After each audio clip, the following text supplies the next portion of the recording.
Right. You can also join us on our YouTube page and take part in the live stream. Just go to youtube.com and pull up our homepage, Rip City Radio 620. Sean Highkin, Rose Garden Report, will join us at 4:20 today to talk about the Trailblazers staffing shakeup.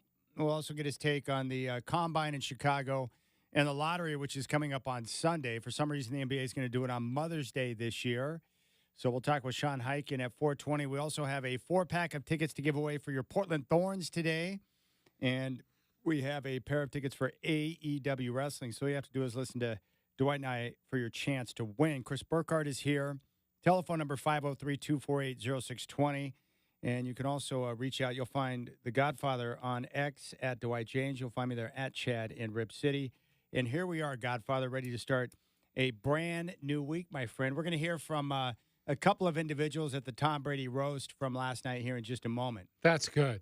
Yeah. Unfortunately, it was a pretty vile show. Yeah. So it's hard to pick and choose through some of the sound bites to be able to figure out which you could play on air. Yeah, it was not for everybody. Let's put it that way. And you have to be used to roasts. But I've watched a lot of roasts, and most of them weren't as nasty as this one.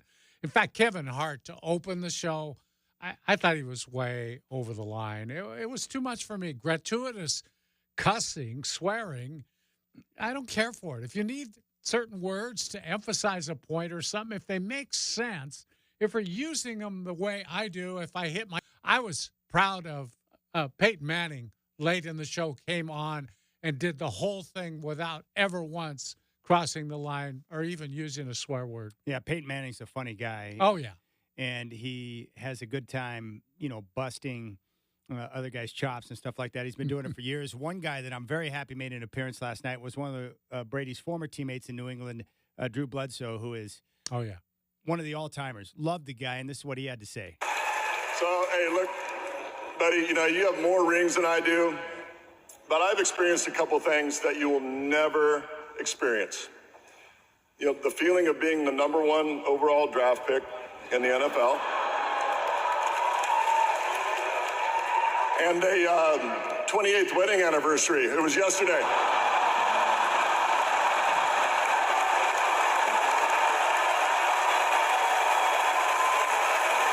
I thought that was a pretty good line, and from what I understand from Bledsoe, he wrote basically the material that he used on stage. They had writers and people, but they saw the stuff that he brought, and they let him just run with it, which I thought was pretty cool. Yeah. The other one who made an appearance, of course, Nikki Glazer, who is one of the top-notch comedians, had this little funny She's bit. a professional roaster, too. Big time.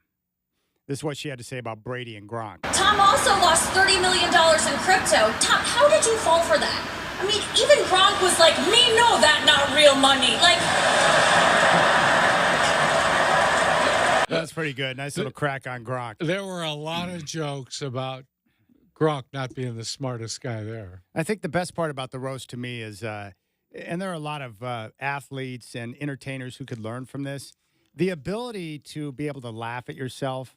It's a big-time quality, and a lot of people can't do it. A lot of people get uncomfortable. A lot of people don't like someone making fun of them or joking with them, and they come off as being kind of a little hard. And a lot of guys have an issue with that. Tom Brady, of all guys, to be able to stand up there and get roasted like that, it impresses the heck out of me, and he actually earned a few points with me to be able to stand up there and do that.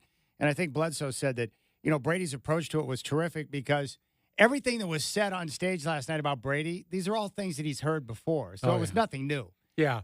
They got after him, though, pretty good. The only time he ever objected to anything was the time he stood up when Jeffrey Ross made a reference to the owner of the Patriots getting a massage. Yeah. And Tom stood up, and you could tell he said in his ear, no more of that stuff. Yeah, because he respects Kraft a ton. Yeah, he did not want it out there. Although I did want to hear more about Kraft's massage taste, Yeah. He went to the old rub and tug. Whatever it takes, man, whatever it takes, I guess. Good gracious. So yesterday I was supposed to go to dinner with Kerry Eggers over at Ringside, and I had to rush Puppy Shots into emergency because he had a blockage. And then I get a text message about 30 minutes after the time I was supposed to be down at Ringside, and it's from Kerry. He's like, "Are you coming?" And I'm like, "Oh, crap. I totally forgot about that." So I text Carrie and said, I'm sorry I can't be there. Here's what's going on. And then after hours at the emergency vet, Schatz is back home and is going to be okay. But there were some dicey moments there and How long did you spend in the pet hospital with your dog? a few hours. Yeah. And is it fair to ask you how much that might have cost? It was north of $1,000. Oh, God. Yeah. Yeah. What we spend on our dogs. Yeah, I was thinking about that. Like, what am I supposed to do? Even if I don't like the cost Yeah. or some of the pricing breakdown, what are my options here? I can let him die? Well, that's not going to happen because I No. love puppy Schatz. And how would I explain that to my daughter? Well, I let him go because I didn't want to spend the money on him. Yeah, we could. How would I explain that to Kaylee? She would think that's total nonsense. And of course it is. And, you know, if you're a dog owner, you get it. You just do whatever is necessary to get the job done. But now he's going to be okay. And, Yeah. you know how dogs are. They chew on bones. They chew on this. They swallow things they shouldn't swallow. Sometimes they, So he did that. He swallowed something. yeah, got himself into a bit of an issue there. And it was pretty scary. I was like, great. He's going to freaking die on my lap on the way to the vet. But no, he made it out. And puppy Schatz, he's doing well. So very happy about that. But the place was terrific. The service, the staff, the vet, like you could tell that they love all animals, but their care for Schatz was terrific. Give them a plug, Chad, because, you know, they're not a sponsor. You're allowed to do that if they did a good job. MedVet over in Vancouver, off of Oh. Van Driesen, over where the Kmart used to be, not too far from Vancouver Mall. It was Yeah. sensational. It's a new location, 24 hours, and Wow. the cleanliness and the whole operation was top notch. I was blown away. I haven't been to a pet hospital quite like that one. It was really good. In fact, I may check myself into MedVet the next time I have an issue. It was that good. I was impressed with the whole operation. And they took good care of puppy Schatz, and they gave me the proper instructions to know how to care for him, you know, when he got released and stuff. So, yeah, that was scary. Scary because he's only 7 years old. I'm not ready for a life without puppy Schatz just yet. He's my buddy. What kind of shape was he? Had he been drugged at all, or what kind of shape was he? When Yeah, you they gave him brought some him? medication. Yeah, he was very exhausted, dehydrated, so they gave him some fluid packs and helped hydrate him, gave him some medication. So he slept for quite a while, and you could tell how much better he felt when he awoke. He was moving around this morning and feeling better, which is nice. So- Did they do surgery on him to remove the blockage? They just made sure that the pipes were cleaning out on their own? Or? Yeah, I don't really want to say what they did on air. They did not have to cut him open, but it was, I would consider it invasive. I'm sure that puppy Schatz considered it invasive, but Are they we got it talking? done. Are we talking about a dog enema here? No, Oh, worse, but oh, you're in the right direction. Yeah.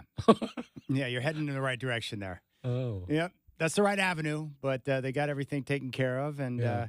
very thankful that puppy Schatz is good. My little Oh, buddy. ah. You know how it is. You're a dog lover too, Godfather. Yeah, You I would just- spend whatever it took to get your dog taken care of. We have spent a lot of money on dogs the last few years. Yeah.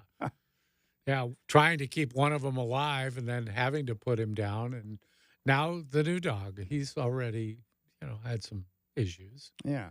So there we go. That's how the weekend broke out.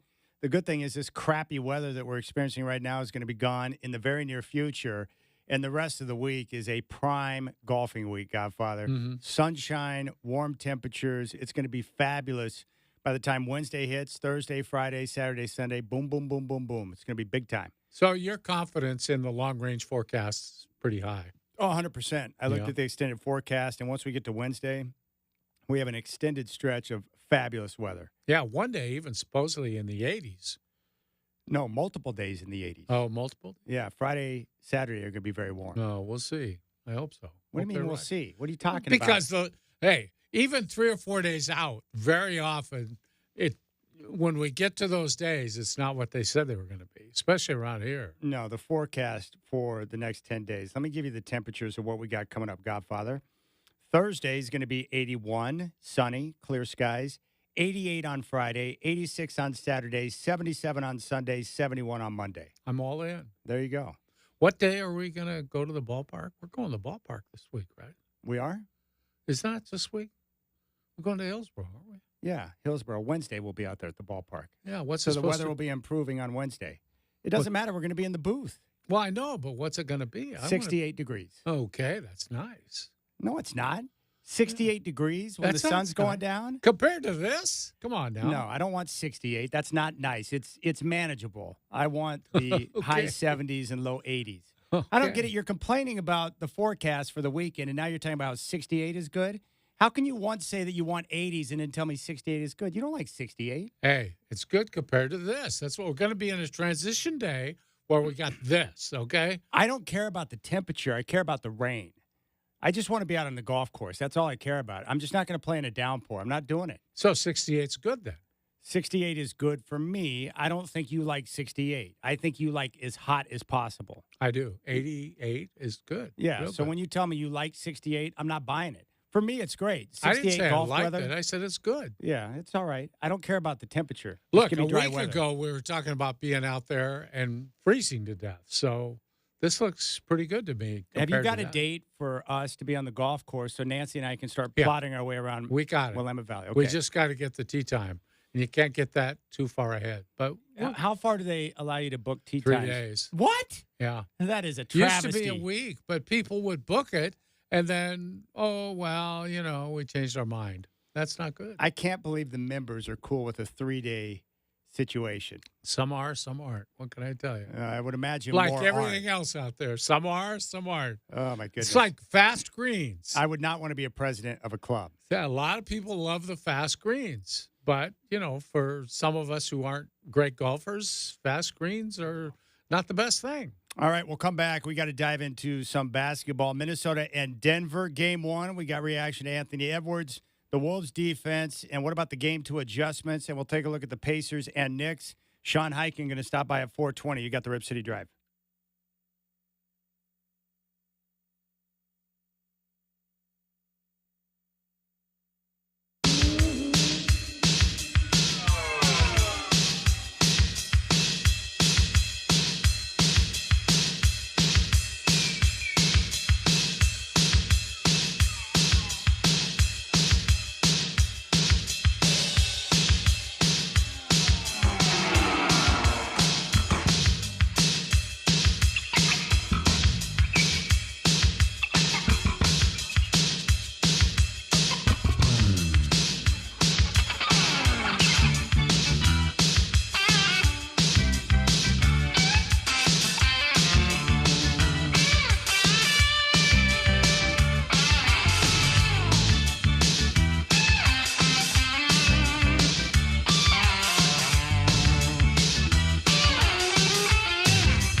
Well, Godfather, I enjoyed that game one, Denver and Minnesota on Saturday.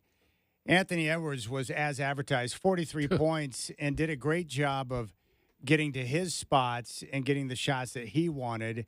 And I just love the tenacity that he plays with, his athleticism, and he's got the total package. But what I respect the most about Anthony Edwards, his willingness to defend. He takes that side of the floor seriously. Yeah. And he was willing to make a big pass in key moments when he needed to. Yeah. He was finding teammates, and it resulted in a Timberwolves 7-point win in game one. I like his game. What do you think about Ant when you watch him play? What do you see? I see the best young player to come along in a long time. This kid has a chance to be one of the best of all time. At his age, to be doing what he's doing is incredible. He is not intimidated by the situation. He is not afraid to take charge in games. He is a leader already. He's good with the media. He does everything you want a superstar to do. He's terrific, Chad. And if he keeps playing at that level, I don't know if Denver can beat them. I'm not sure they can. He is absolutely sensational. He was terrific in game one. I can't wait to see how the Nuggets deal with him tonight in game number two. But the one thing that kept jumping out at me during game one was what Brad Botkin pointed out when we had him on before the series began, and that was that Minnesota is unique because they have size, not just with one guy in Rudy Gobert, but they've got Karl Anthony Towns, who has become a willing defender, and then you've got Naz Reid. So what they're able to do is they can use other guys on Jokic, and that frees up Rudy Gobert to roam and be a free safety and protect the rim. And what we saw was Jokic, he played terrible. I mean, he had 7 turnovers. He had a traveling in the backcourt. He didn't look comfortable, and the Timberwolves were there. And I know the Nuggets will adjust and Jokic will play better, but you saw an example in game one of the advantage of the size. It's almost like Minnesota constructed their team to deal with the Denver Nuggets.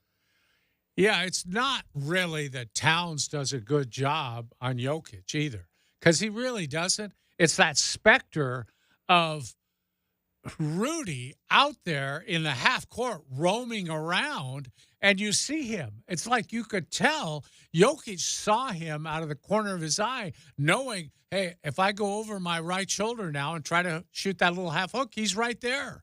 And it really makes it tough, and he's so long. He even cuts down those little passes that Jokic likes to make to the dunker spot to Aaron Gordon. They had a couple of those knocked down that are usually easy dunks for Gordon. They really have trouble, and they're going to have to find a way, and Mike Malone's really good. So this is the second game is his adjustment time because he's got to adjust to what they did to him. He's got to find a way to engage Gobert more in Denver's offense, to get him in pick and rolls, to make him do something that occupies him enough that frees the other guys. Because right now, he's a roaming goaltender out there, and it gave Denver all kinds of trouble. And you know how it goes with a great shot blocker? A lot of times what they do doesn't even go down on a stat sheet because think about how many shots he changed, and it doesn't go down as a block or anything. But he forced a miss just by being around. He doesn't even have to change him. He just keeps people from shooting him in the first place. They see him, and it's like, now, that shot's going to get blocked. It's the same thing Wemby does all the time. And you see the value of Wemby, what it's going to be when he grows up. My goodness, to have a guy who can move around, who is that long, he takes away the whole middle. I mean, they used to live – Jokic lives in the paint. He ain't living there in the first game. I'll tell you that. No question. There's a difference, too, Dwight, between – being a good shot blocker and being a shot blocker and defender, right? Yeah. It was like when Hassan Whiteside was in Portland. Why isn't he getting love for Defensive Player of the Year? Because all he does is block shots. Doesn't play good defense. Those two aren't the exact same thing. Gobert does both. He does. The other thing that jumped out at me, and this is going to be an issue for Denver throughout the series, and I saw this in the back-to-back games that Minnesota played in Portland earlier this season, Anthony Simons really struggled to get off. And I was like, why is that? Well, it's because Minnesota's got length unlike any other team, and they can throw many different looks, many different bodies, and look at Jamal Murray. He struggled for a reason because he can't get the space he's accustomed to getting against Minnesota. Exactly, Chad. And it's not just that they have one guy to guard him. They got about 3 guys who can guard him. That's what's amazing. They can go to their bench and still defend him, just like they did with Ant. I mean, again, defense always gets undersold. People don't want it. They want to talk about how many points you scored and all that other stuff.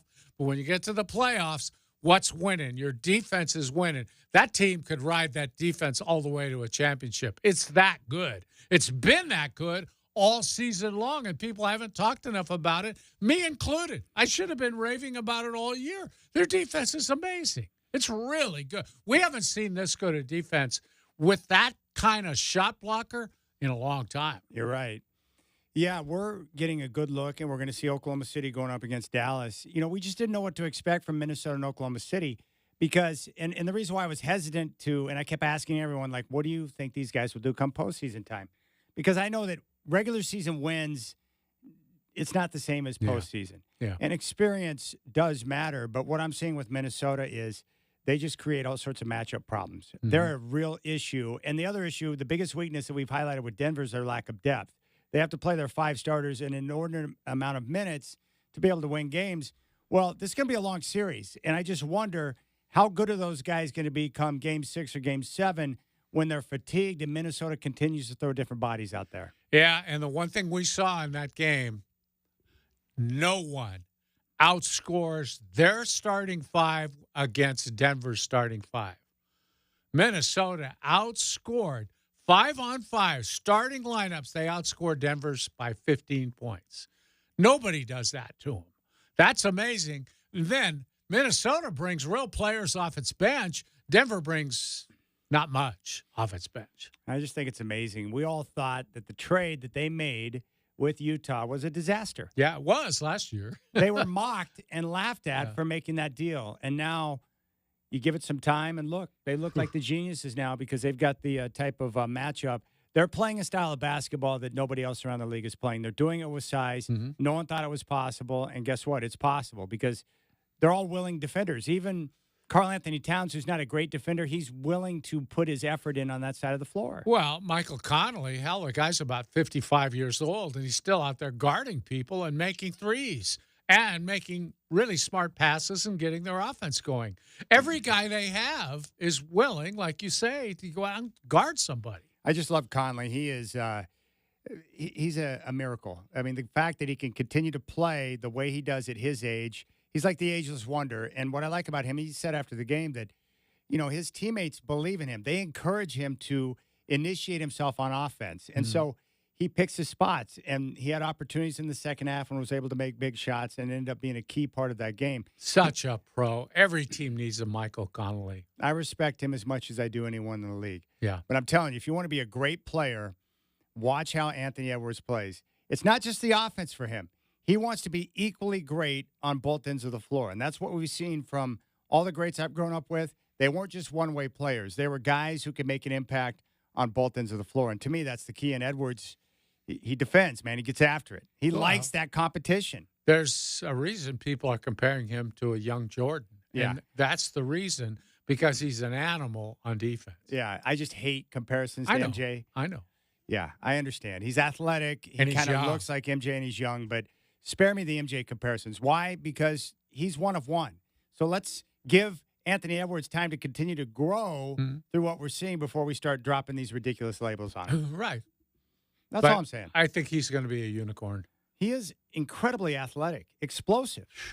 Like his first step, this is the difference between him and a guy like Jason Tatum. The first step, he's so quick that he can get to his spot and he gets the shot that he wants. And his fadeaway shot is money. He can shoot over the top of you. He can drive by you. He'll go at the rim with fearlessness. Mm-hmm. He's a nasty boy. He's a bad boy, Godfather. He's a real bad boy. All right, so tonight, Game 2. I would say Minnesota has about a 0% chance to win this game. We know how this plays out with the team at home, the defending champs. They lose Game 1. The Nuggets are going to come out and win tonight. But I want to know from you, what adjustments do you expect to see from Coach Malone? Well, they have to be more efficient on offense for sure. And I think they can't. There's not a lot more they can do with their defense other than say, we don't think Minnesota's going to have that kind of shooting game again. Because they defended them okay. They just shot the ball really well. 71% in the second half. Yeah, they probably aren't going to do that again. So what you better do is make sure your offense can outscore them. And But people have been trying all season to figure out how to score against Minnesota, and you haven't seen a lot of success there. So Michael Malone is going to have to be really good with the chalk. David Adelman is kind of their offensive guy. He'll be working with that too. And they're going to have to come up with some different sets, some different ways to use their people, and maybe we're going to see something different from them. There almost has to be, because Minnesota's locked in on what they're doing now. There's no question. And by the way, props to their head coach, Chris Finch, for showing up with a bum knee after getting rammed into on the sideline, and he was there at the game. Yeah. He couldn't stand up, no, but he was there. Gosh, I love that, man. His players have to appreciate the fact that he went through the pain after what he went through to be there at the game. I think that's pretty awesome. Yeah. One thing I would say about Denver tonight, I fully expect them to win and win big. But if Minnesota can avoid the early storm that's going to hit, because Denver's going to come out, guns a-blazing. If they can get into the third quarter within striking distance and keep it close, you could see things starting to clinch up a little bit, because one thing we do know, Minnesota, if they win tonight, the series is over. Denver can't afford to go down 0-2 going back to Minnesota. So it'll be interesting to see how Denver responds if Minnesota is able to be in a situation second after where they're up or have a lead. Well, the obvious thing Denver can do is pick the pace up. What you do against good defensive teams is try to beat them down the court before they can set their defense. The problem is they're working with a five-man team. You try to do that for 4 quarters with basically your 5 starters, that's a tough one. That's a hard thing to do. So I'm not sure they can do that. It's easier to pick the pace up against the Lakers because they're old and slow, and you can do that. These kids are, Minnesota's a relatively young team. Shows you the difference in personnel. The Lakers had to use Rui Hachimura on Jokic. Yeah, good luck. For long stretches. That's a total mismatch. He ate him for lunch. But now Minnesota's got 3 guys that can put a body on Jokic with great length. Yeah. That's a problem. Oh, by the way, the game tonight starts at 7 on TNT. Denver favored by 5.5. And then I think game 3, they'll have an extended time off. It doesn't come up until Friday. So, yeah, Denver's going to need it. Yeah, extended break for the old guys, and we'll see how things shake out. Pacers and Knicks kick off their series tonight. Game 1 from Madison Square Garden. The Knicks are a 5.5-point favorite.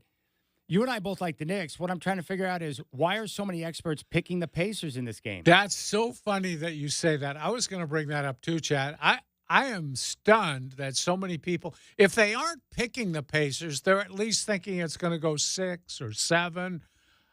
I just don't see it. I'm seeing a different Pacer team than most people are seeing.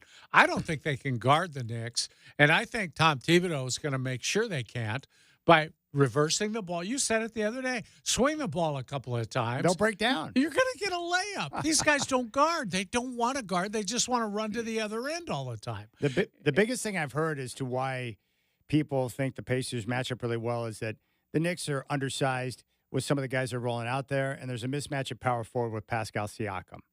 But I just don't buy it. I think this is going to be a quick series. I like the Knicks in 5. I think they're going to win the series in 5. I agree with that. And I think they're going to control it. I just don't see how it's going to I don't think they're not going to be threatened in the series. I don't believe. I just don't see it. And I think they will always guard you. Name a time the Thibodeau teams didn't guard you. They're going to guard the Pacers, and they're going to control the tempo enough. They're not going to get hurt on the fast breaks as much as a lot of teams do. The atmosphere at the Garden tonight should be pretty strong. Yeah. I did hear that Reggie Miller is going to call Game 2. He'll be on the call for Game 2 for Madison Square Garden. That should be illegal. He shouldn't be on the call of this game. I love that. You know he'll get a warm reception. Well, he's going to talk endlessly about his big game in the Garden. I'm Stepping sure back to shoot threes, intercepting the pass, all that stuff. Him getting into it with Spike Lee. Oh, yeah. I love all that. So that's what's coming up. Burkhardt, who do you like in this series, Pacers and Knicks? Do you think Indiana's got a chance to win the series? Do you like the Knicks? How do you see it shaking out? They technically have a chance. Everyone has a chance, right? But I like New York because we talked about this the other day about how Anthony Edwards has been the best player in the playoffs. I think the second best player in the playoffs has been Jalen Brunson. He's been on an absolute tear on another level, and everyone with that team is playing really well. So, yeah, man, I think you got to go with the hot hand, and right now, hot hand is the Knicks. All right, let me test your theory. Does Cleveland have a chance to beat Boston? No. Okay, there you go. So that whole theory of, hey, everyone's got a chance, not really, because Cleveland's going to get blitzed by the Celtics. Yeah, I did enjoy that Game 7 yesterday, though. That was fun. Donovan Mitchell has been playing big-time playoff basketball. Yeah. I'm not too interested. I always think he's more of a hero ball guy. I don't know how far you go with him because he's going to want to take every shot in the fourth quarter, and he almost did yesterday. Although he's got some teammates who are more than happy not to shoot. But why are their two bigs not as effective as what we see with Minnesota? Because I love both their bigs. I do too, but like Allen's not healthy. I don't know how much he's going to play. And Mobley is very bewildering to me. I think he's a lot better player than he often shows. You'll see him a couple of times a month. He just has a huge game. But for the most part, he doesn't impact things that are going on. I don't get it. I thought he was his rookie year. He was terrific. I don't know what's going on with him. Well, a lot of times it wouldn't be the first time teams not knowing how to use their bigs or to get them involved, right? Oh, yeah, for sure. Nas Reed. See, you almost need an old school coach, Chad, to understand that whole low post, high post, all that stuff with the bigs, because a lot of these guys coming up now haven't ever coached that style of play. They come up now, and it's just run, and shoot threes. Well, you're right about one thing, man. Like the thought of the Celtics and Cavaliers, like I don't need that in my life. No, I'm not even going to watch that series. I didn't watch the Orlando Cleveland series. I didn't watch that. I guess my only hot take is I like Dallas to beat Oklahoma City. Yeah, I like OKC. I do. That should be a fun series. It should be some up and down type play. I was impressed with the Mavs and the way they bounced back and got the win over the Clippers. I don't know how much credit you give someone for beating the Clippers. Like the Clippers. It's the Clippers. You never believe or buy into the Clippers. They suck. God. They've been a disaster of a franchise. And you know what? I don't want their red-faced, loudmouth owner to win either. Screw that guy. He's crazy. No one that rich should be that red-faced on national TV. It's not normal. Like, why are you always like, he always looks like he's like constipated or something. I don't know what he's got going on there. He's crazy, man. He cheers like a 10-year-old. I mean, gosh, show a little bit of restraint. He can't. Oh, yeah. Asking him to show restraint's impossible. I know. He's a lunatic. He's a weirdo.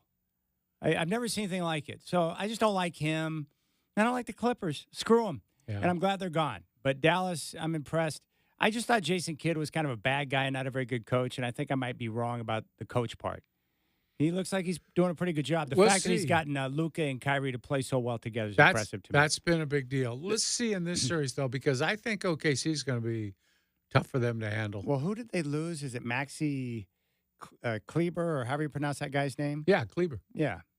People are considering that a big loss. I've always thought he's a bum, but no. He's a center who makes threes. He's tough too. He's a man. Well, he's going to be out an extended period of time, so that could be damaging to them. Yeah, it is because they're not going to be very big. Now, obviously, OKC's not big either, but bigger than them, and they're so aggressive. That's what I like about OKC. They'll run the ball right down your throat. They don't care. Yeah, Luka still looks a little bit fat to me. I got to give it up to him too. I like fat guys that can ball. He's a little pudgy, but man, he gets after it.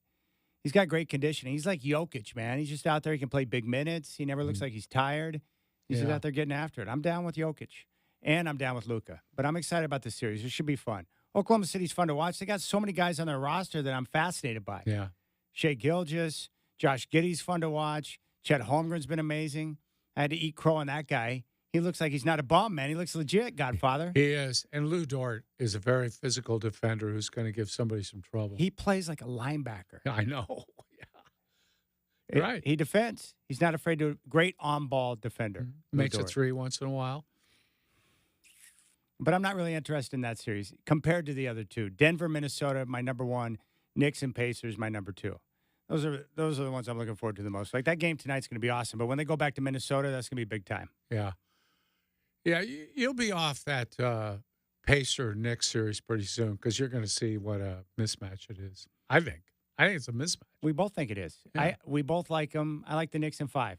I would be stunned if the Pacers win. So all these guys picking Indiana. I don't. What do they see in there? No. Up tempo, yeah. Well, how's that work in the playoffs usually? No, when you don't defend, you don't advance very far. And they don't guard. Hell, they almost lost to Milwaukee playing without their big two. Yeah.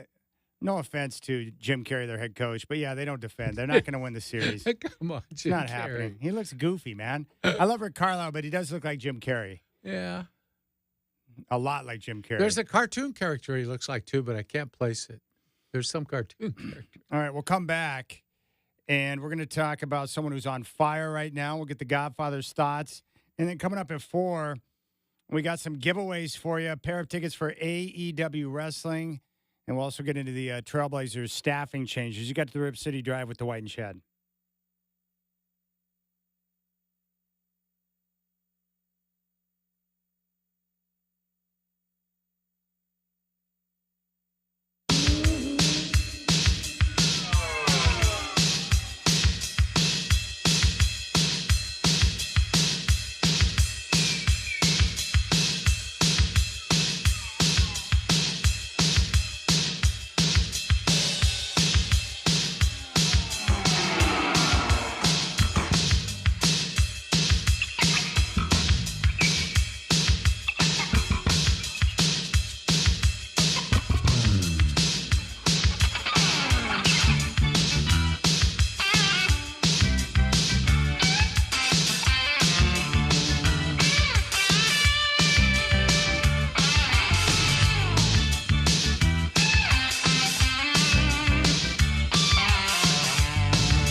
All right, we'll get to Oregon State wonder Travis Bazzana here in just a moment. I came across this stat that was put out on Twitter. You and I always talk about chemistry or the importance of chemistry. Yeah. Top 10 in the NFL. Top 10 teams and percent of players returning from 2023 being on the offensive or off-season roster in 2024 includes the 2023 practice squad. Packers are number one at 81.8%. Bucks second. Colts third. The Broncos are fourth. That could be key for Bo Nix. 78.2% of their roster returning. Followed by the Cowboys, Bengals, Rams, Chiefs, 49ers, and Cardinals. So keep those teams in mind. But it's always nice when you go into an offseason and get the majority of your guys back. Imagine that for the Chiefs, who get a couple of key players in the draft. They add some more speed and Worthy, but the majority of their roster back. So you have that chemistry with Mahomes and the young guys out there.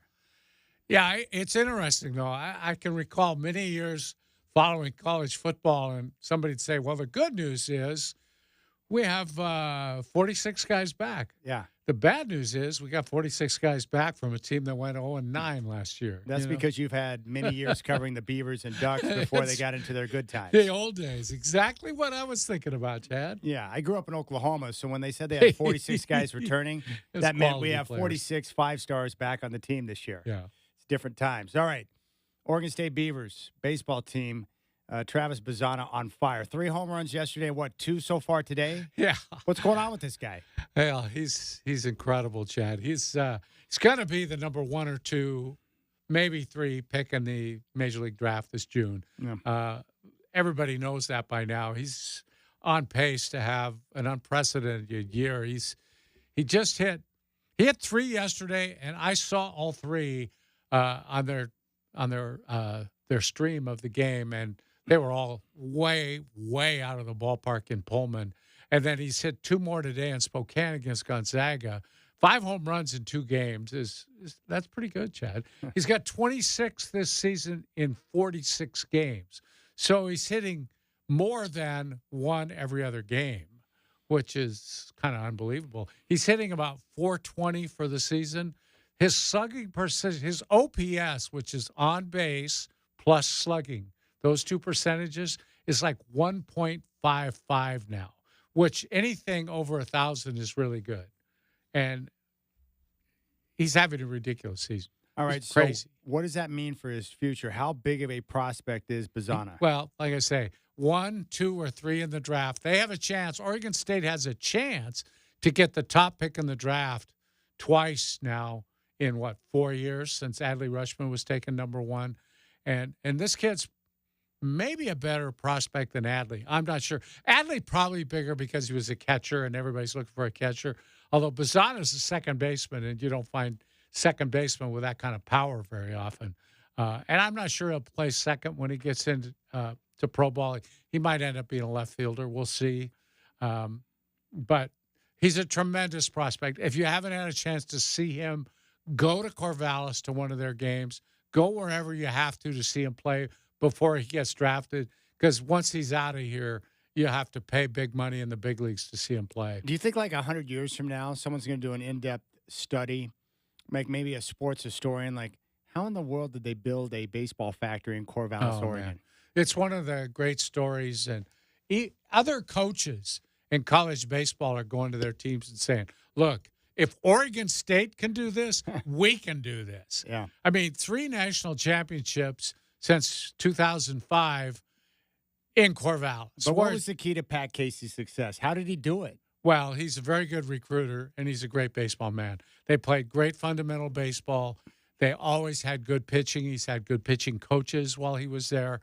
They did a great job on the mound. You have to have the pitching, Chad. And that's probably what's going to be their undoing this year. Their offense is good enough to get them to Omaha. Yeah. I'm not sure their pitching can hold up to get them that far. But they're a real fun team to watch because up and down their order, I think they've hit 6 home runs today. Up and down their order, they can hit the ball out of the ballpark. Speaking of Adley Rutschman, how legit are the Baltimore Orioles? They're now on fire back on top of the AL East. Are they legit? Real legit. They have great young players. They've hit on all their draft picks over the last 5 years, including Adley, of course, who's now hitting .327 in the big leagues with, I think, 5 home runs Bats second in the order for them. Great on-base guy, gets on all the time, walks a lot. But when you talk about catchers hitting over 300, that's rarefied air in the big leagues hitting more. It really is. And he's DH'd more this year than he usually does, but he's still a catcher by trade. That's not such a bad thing, though. Protect his legs. Yeah. A little bit, right? Get him to the end of the year where he's still pretty healthy. I think he wore down a little toward the end of the year last year. That's, for guys who've never played a big league schedule, 162 games, that's a lot. Well, behind the plate, too. Yeah. That's one of the most brutal positions in all the sports is to be a catcher. Yeah, for sure. I don't want any part of that. Did you play catcher? Yeah, I was a catcher. Yeah. Did it suck? Pretty much. What I didn't mind catching games. It's when the coach would make you catch batting practice. Oh, thanks a lot. And you're taking those foul tips on the shoulder and the hand and all that. Yeah, if you're in nuts. Batting practice? Yeah. No thanks. Getting hit with a foul tip hurts. Yeah. Tell me. It's not good. Yeah, I got some. Oh, my gosh. I've never seen your fingers up like that before. Yeah, they're pretty nice, aren't they? Your right index finger is jacked. Well, it got hit a few times. I love that, too. Who was it? Oh, Lo Neal, being an NFL fullback. Oh, God. Oh, man. Carrying the football, protecting it. He would wiggle his fingers in front of my face sometimes just to mess with me, and they're all crooked. It's like, dude, what's up with that? Yeah. Well, that's cool, man. Bazana on fire. Yeah, I think 5 homers in 2 games. Yeah, that's fairly rare for people who don't know. I mean, he hits leadoff, and he's got 50-something RBIs hitting leadoff. Something crazy like that. I don't know how you do it. All right, we'll keep things rolling here on the show. We do have a pair of AEW tickets that we're going to give away next if Burkhart hasn't claimed them for himself already. He wouldn't do that. No, yes, he would. He loves you and Chris. You guys are wrestling fanatics, which I respect. All right, when we come back, we'll get into the Trailblazers, some news over the weekend with their staff and what that means for the future of Chauncey Billups, and a pair of AEW tickets. Sean Highkin will join us at 4:20. Chris Burkhart, Dwight, Jaynes, Chad doing with you. It's the Rip City Drive.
All right, my friends, AEW, All Elite Wrestling, is heading to Moda Center on the 16th of May. And if you'd like to check it out, you can call right now, 503-248-0620. We'll make this easy on you. First caller through at 503-248-0620 gets a pair of tickets for AEW Wrestling, May 16th at Moda Center. Call now, 503-248-0620. Chris will get your info and get you dialed in. All Elite Wrestling, 503-248-0620, May 16th at Moda Center. And AEW Wrestling is both Godfather and Chris Burkhart approved. Now, are you going to this event on the 16th or what? No, I can't. I got something else to do that night. And And what is that, by the way? Huh? What have you got going on the 16th that would be more important than wrestling? Well, I don't think I'm at liberty to discuss that on this occasion Okay. right now, Chad. Okay, that's fine. Don't think I need to bear everything to you. I have to have. I don't care about me. I'm just thought the audience, the listeners might care about what you got going on in your life. Well, if you step away from the microphone then and take your headset off, I'll be happy to tell them. Okay. No, that's not true. We do have an update from Daryl Hall on the future of Hall & Oates coming up at 4:45. I read an incredible piece in Variety. I can't wait to get to this.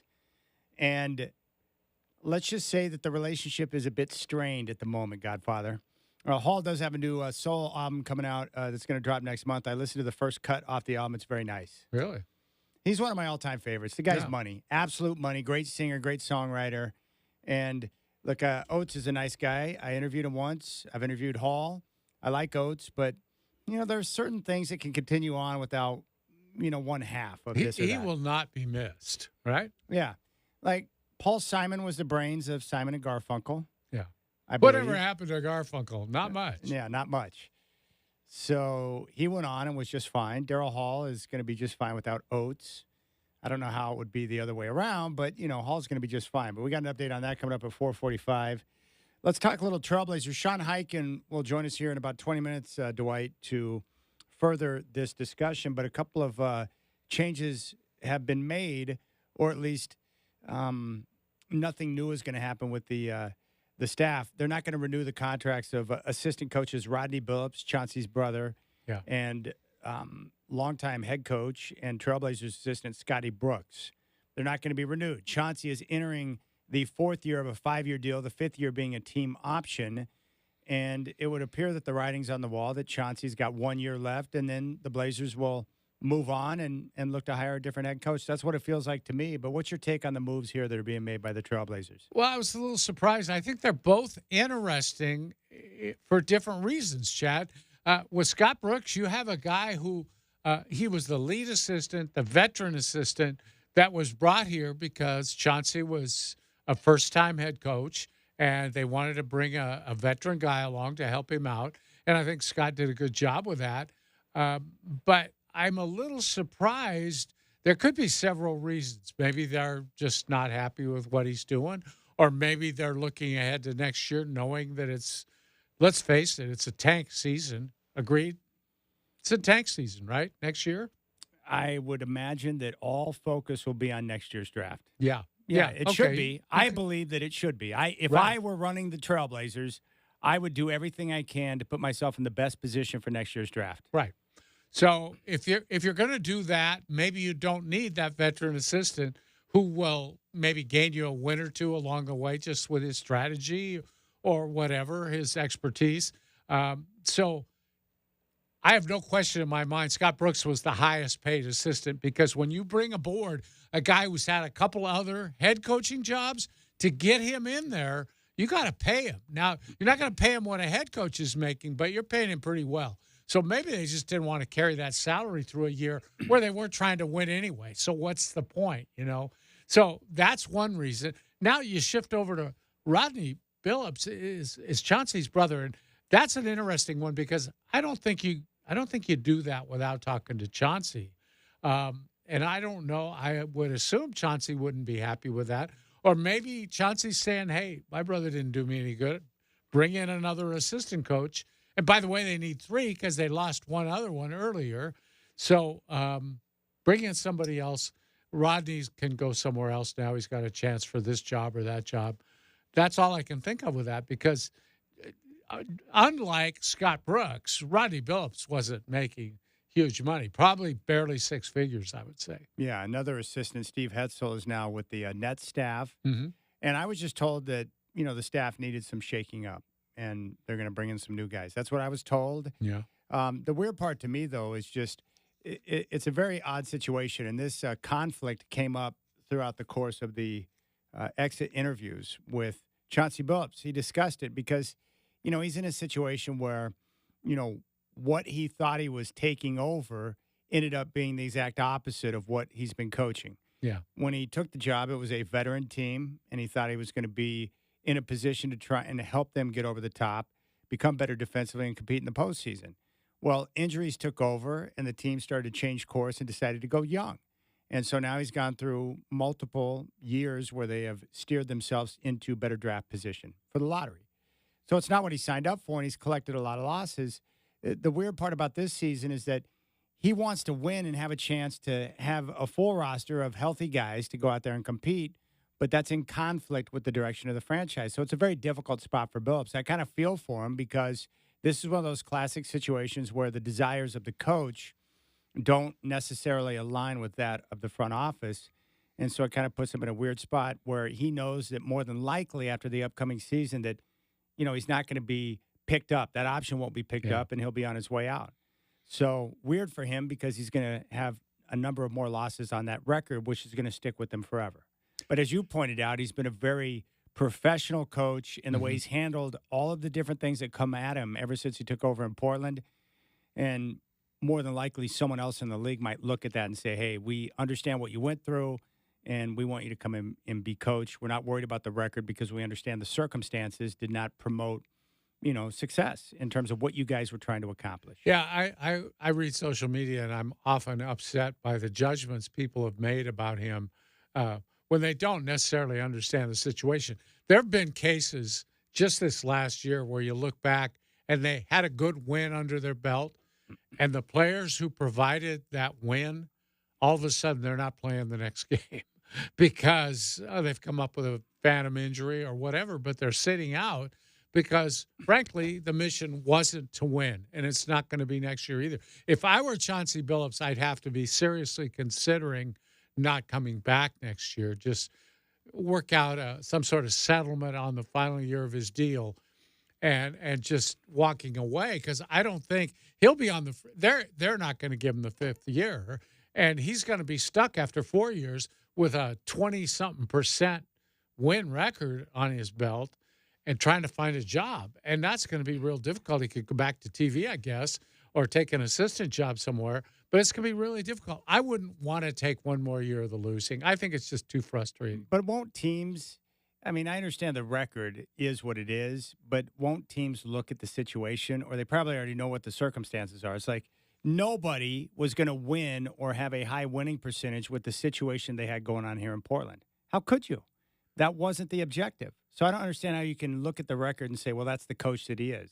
Well, I don't think anybody would. But at the same time, how do you think your fans react if you hire a head coach who's won 28% of his games over his first 4 years? You got to explain that. That's not always easy. I think he's got to rehab that a little bit by going somewhere and being a lead assistant, or just go back to TV for a while until people forget, because that's what coaches do. They go back on TV, and pretty soon somebody calls them up for another job. That's true. Well, if you can make Monty Williams the highest paid coach in the NBA, you can hire Chauncey Billups with a 20% win record. Well, yeah. But I'd rather explain Chauncey than I would making Monty the highest paid coach in the NBA. But Monty was in the NBA Finals. That's all you have to say. You know, he got his team to the NBA Finals. That justifies whatever happens. That's true. I guess. And that's unfortunate. But it ended badly in Phoenix during his time there. I think it's going to end bad wherever he goes. Well, I like Chauncey. I really do. I respect him. I think the reason why the majority of fans dislike him is because of the investigation, the rape investigation that went on many years ago that they think he was involved in, even though the prosecuting attorney said he had nothing to do with it. And then, most importantly, because of who hired him. I think that's why people hold it against Billups. Well, that would be really dumb, because he didn't hire him in a vacuum. Look, if he did, he'd have been gone 3 years ago, okay? Obviously, the owner, the current GM, Well, I understand what you're saying. Everybody signed off on that hire. I agree. But the fans didn't like Olshey. He brought him in. And so, therefore, you know that's the truth. Is it? I don't know. I just think they You look don't? at the wins and losses and think he can't coach. Let's go back to the beginning. Why were people so irritated at the hiring of Chauncey from day one, from the opening press conference? Well, a lot of them wanted a female coach. That was one reason. Okay, what do you think might be another reason why people might be frustrated with the hire of Chauncey, aside from that one? Okay, aside from that one, that he'd never had any experience as a head coach. Okay, never before. mind. I'm not going to get into this with you. Okay, it's all You know- because of Neil hiring him. Is that, or is it the rape thing? I What think is it's it? both. I think Neil and the allegations in combination is why people have hatred for Chauncey. I do believe that. Wow. And I'm not the only one. Burkhart, you want to chime in on this? Why do people have such irritation with Chauncey from day one? I will say, being close friends with many Blazer fan, the allegations have not moved off from him. That's a shadow that looms over him, very large. Secondarily, Dwight, you may not think so, but you would be surprised how many people get irritated because the first thing they mention is we need to move off of Billups because Billups is an Olshey guy. That's right. All the time I hear it. Well, That's Joe because Cronin was an Olshey guy. it's not the same. Oh, it isn't? No, it's not. Not with Billups and the hire. Look, the fans hated Olshey, whether they're right or wrong. They hated him. And so because he hired him, because he hired a guy with allegations and a bit of a dark cloud hanging over the top of him, they hold that against Billups. They wouldn't be holding it against him if he'd won. Well, winning has a way of solving all sorts of issues. That's what I mean. In this town, they might. They might in this town. They just might. But winning obviously solves a lot of different things. But no, I don't. I was okay with the hire. I like Billups, and I hope he has success in the future. I like the hire. I think it makes sense. But the situation now, I understand where Cronin's coming from. If I take over a job, every GM likes to hire their own coach. That happens everywhere. So Cronin Well, he will get a has never chance. done that. No, Cronin hasn't had his chance. So Well, he's- he hasn't. What do you mean he has never had a chance? Could have fired Chauncey after the first year. He's only making $2 million a year. I understand that. He's going to have an opportunity to hire his own coach. Every GM gets that chance to hire their own coach. Right. Well, he has that chance, and he hasn't. The fact that he's stuck with him, what does that tell you? Well, I don't know. Maybe it's an ownership thing. What does it tell you? That he must be happy with the way it's going. Look, there aren't many guys you're going to hire who come in here willing to lose 65 games or whatever you're going to have to lose, 70 games maybe. He has no reason to be upset with Billups based on the way he's handled himself. That's what I'm saying, yeah. Yeah. If that's all you want to do is lose games, you're fine. Well, I'm just saying that every GM at some point is going to want to hire their own guy. Are they not?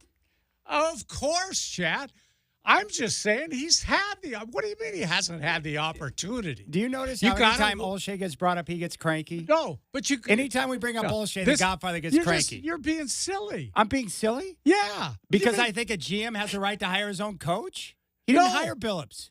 Chad, listen to what I'm saying. See I'm if listening. you can comprehend this. Okay. Oh, yeah, I'll try and comprehend the greatness you. of the Godfather. No. Pour it on right now, Big Okay, Daddy. I'll be happy. Yeah, pour it on. He's the You're general genius. Pour it He's on. the general manager of the team. Yes. Thank Okay. you. Okay, I All got right, that you part. got that part. I do, yes. He's allowed to fire the coach when he wants to fire him and bring somebody else in. Is he allowed to fire a coach whenever he wants? Or does he have to get clearance from the owner to do that? Oh, is that what we're saying? The owner's running that? I'm telling you, I don't know. Well, then why blame Olshey if the owner is still wanting this guy to be the coach? I'm not blaming Olshey. I'm telling you what the fans think. I was telling you the That's fans what look I'm at saying. Olshey Why and, are the and fans Billups. blaming him if Jody Because Allen- Olshey was a prick. That's why the fans don't like him. Whether right or wrong, he was They're an wrong, a-hole. but that's fine. I'm just telling you that the fans' perception of Olshey is that he's not a nice guy. Okay, that's fine. But I'm just saying, everybody's had the opportunity. The idea that he has to wait for the contract to run out to fire the guy is silly. He could have fired him at any point. The fans have been screaming for it for 2 years. What if the ownership did not want Billups gone? Well, then then blame the ownership. They're the ones that are sticking with the guy. I'm telling you, I don't know who's responsible for that decision of why Billups is still here. It could be Cronin. It could be ownership. I don't know. Do you? No, but I say if you didn't want him here, he would be easy to dispose of with the amount of money he's making. That's no big deal. Well, is it the money? do you think that maybe they're just holding on to him because they didn't want to pay out Billups and hire a new coach at the same time? Isn't that possible? It's possible, but you guys are only making a couple of million a year. Well, you spend that much on these guys you release all the time. Okay, so what do you think the reason is that Billups is still here? And why do you think he won't be picked up after next year? Because they figured they couldn't hire anybody who would take the job, especially for $2 million a year, and then have the assignment of losing games. That's why he's still here. They got somebody willing to tank, so far at least, and they're only having to pay him a couple million to do it. Well, there's no Who's doubt going to about that. take this job? Well, that's why you and I have been on board with keeping Billups, because if you let him go now, going out and finding the coach that you want, you may not find someone that wants the job, right?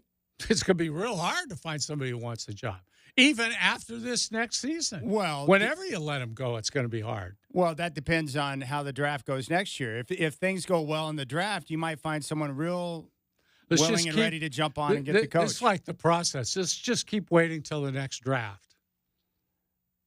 That's what we're doing. We're waiting for the next draft. Well, next year's draft is different than this year's draft. Yeah, but you got to get up in the top 4 or 5.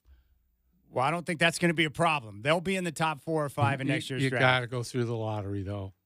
I understand that, but I'm saying they're going to be in the best position to get into the top 4 or 5 of that draft, aren't they? We'll see. Well, don't you think that's their plan? Yeah, it's their plan. I don't know that's their plan. All right. They've had a lot of plans. Well, I'm sure I don't know glad how you were well here any to of the share your plans have knowledge. gone. And it doesn't look like their plans are doing too well so far. Okay. Don't say anything bad about Olshey. Dwight will get upset and then become That's very right. difficult to talk to. I will, because I know what went on in that. I know, because you're all-knowing. Coming up next, Sean Highkin. Well, I mean, I guess Sean can share knowledge on my brain, but Dwight's already got everything, so we're good there. Sean Highkin, Rose Garden Report, coming up next.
All right, joining us once again from the Rose Garden Report. He is on X at Highkin. Sean Highkin is back on the Rip City Drive. Sean, good afternoon. Thanks for the time, my friend. How you guys doing? Oh, very well. You've got the Combine coming up in Chicago. Are you excited about that?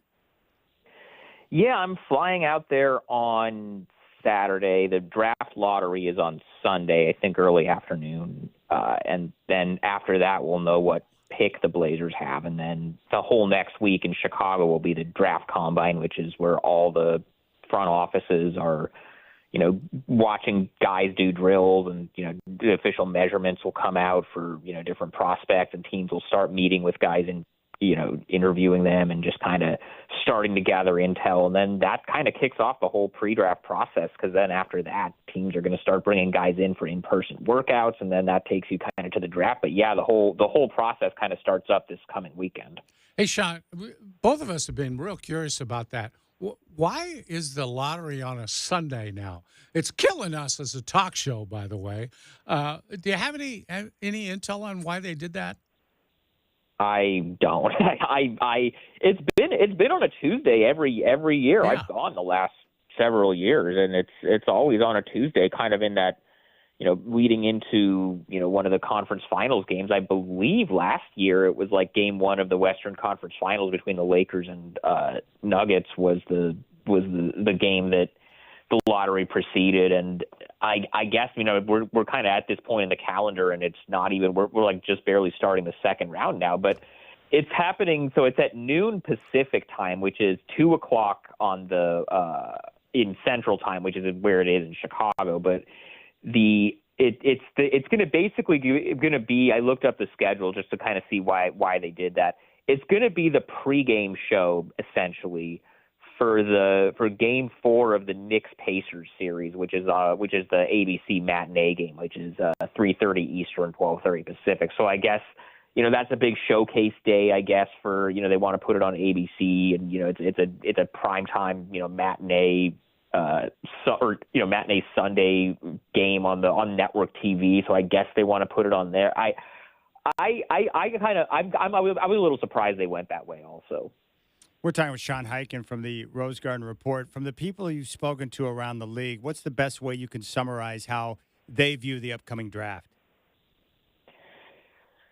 I think there's a lot, and the way that Joe Cronin put this at his exit interview was pretty charitable, the way he put it. He said it was a draft that doesn't have a lot of consensus, which basically means that last year it's like, everybody knew going in that whoever wins the lottery is going to take Victor Wembanyama, and they're going to be set for the next 10 years. And then, you look back, before that, the last several years, there was always kind of somebody that you knew was going to be probably the number one pick, whether it was, Paolo Banchero the year before, or, Zion Williamson, whatever year that was, 2019, I think. Like, there's usually at least one guy that you look at and say, whoever wins the lottery is going to get this guy, and they're going to have a chance to get themselves a franchise player, whoever that ends up being. There's really not anybody in this. First of all, there's no consensus on who the number one pick is. There could be some guys that are talked about as going number one that could go, number 7 or number 8, or there could be somebody that is not right now, not even projected as a top 10 guy. And, after the combine, if somebody unexpected just kind of blows everybody away, maybe now suddenly, this guy's going top 5. There's so much more room for just interpretation of this draft class, depending on, what your organization values and how you scout guys. And this is not to say that I don't think there's talent in this draft, because there's talent in every draft. It's just, you don't really know if any of the guys you draft. You could draft somebody number 1 overall, and they end up just being like a good starter and not a franchise cornerstone, and that might just be what this talent class is. But there's really just no, like, there could be somebody who goes number 1 that the team that's picking number 2 didn't even have the guy that went number 1 like in their top 10 on their board. Like, there's really not usually this much variance. Curious, Sean, what are your thoughts on Scott Brooks and Rodney Billups not coming back as assistant coaches? I mean, so they announced at the end of the season at the exit interviews that Chauncey Billups is going to be back, and he has 1 year guaranteed left on his deal. They have a team option for the following season that hasn't been picked up. I think they kind of figured out that, if they're not going to make a change at the head coaching spot, they need to do something to shake some things up, on the staff, and maybe bring, just do something different with the staff, and just maybe, just kind of make some changes there. And I think it was also just like, in some of the cases, like Steve Hetzel left earlier, a couple weeks ago because he got a job opportunity with Jordy Fernandez in Brooklyn. It would have a promotion for him because he would be the lead assistant on that staff.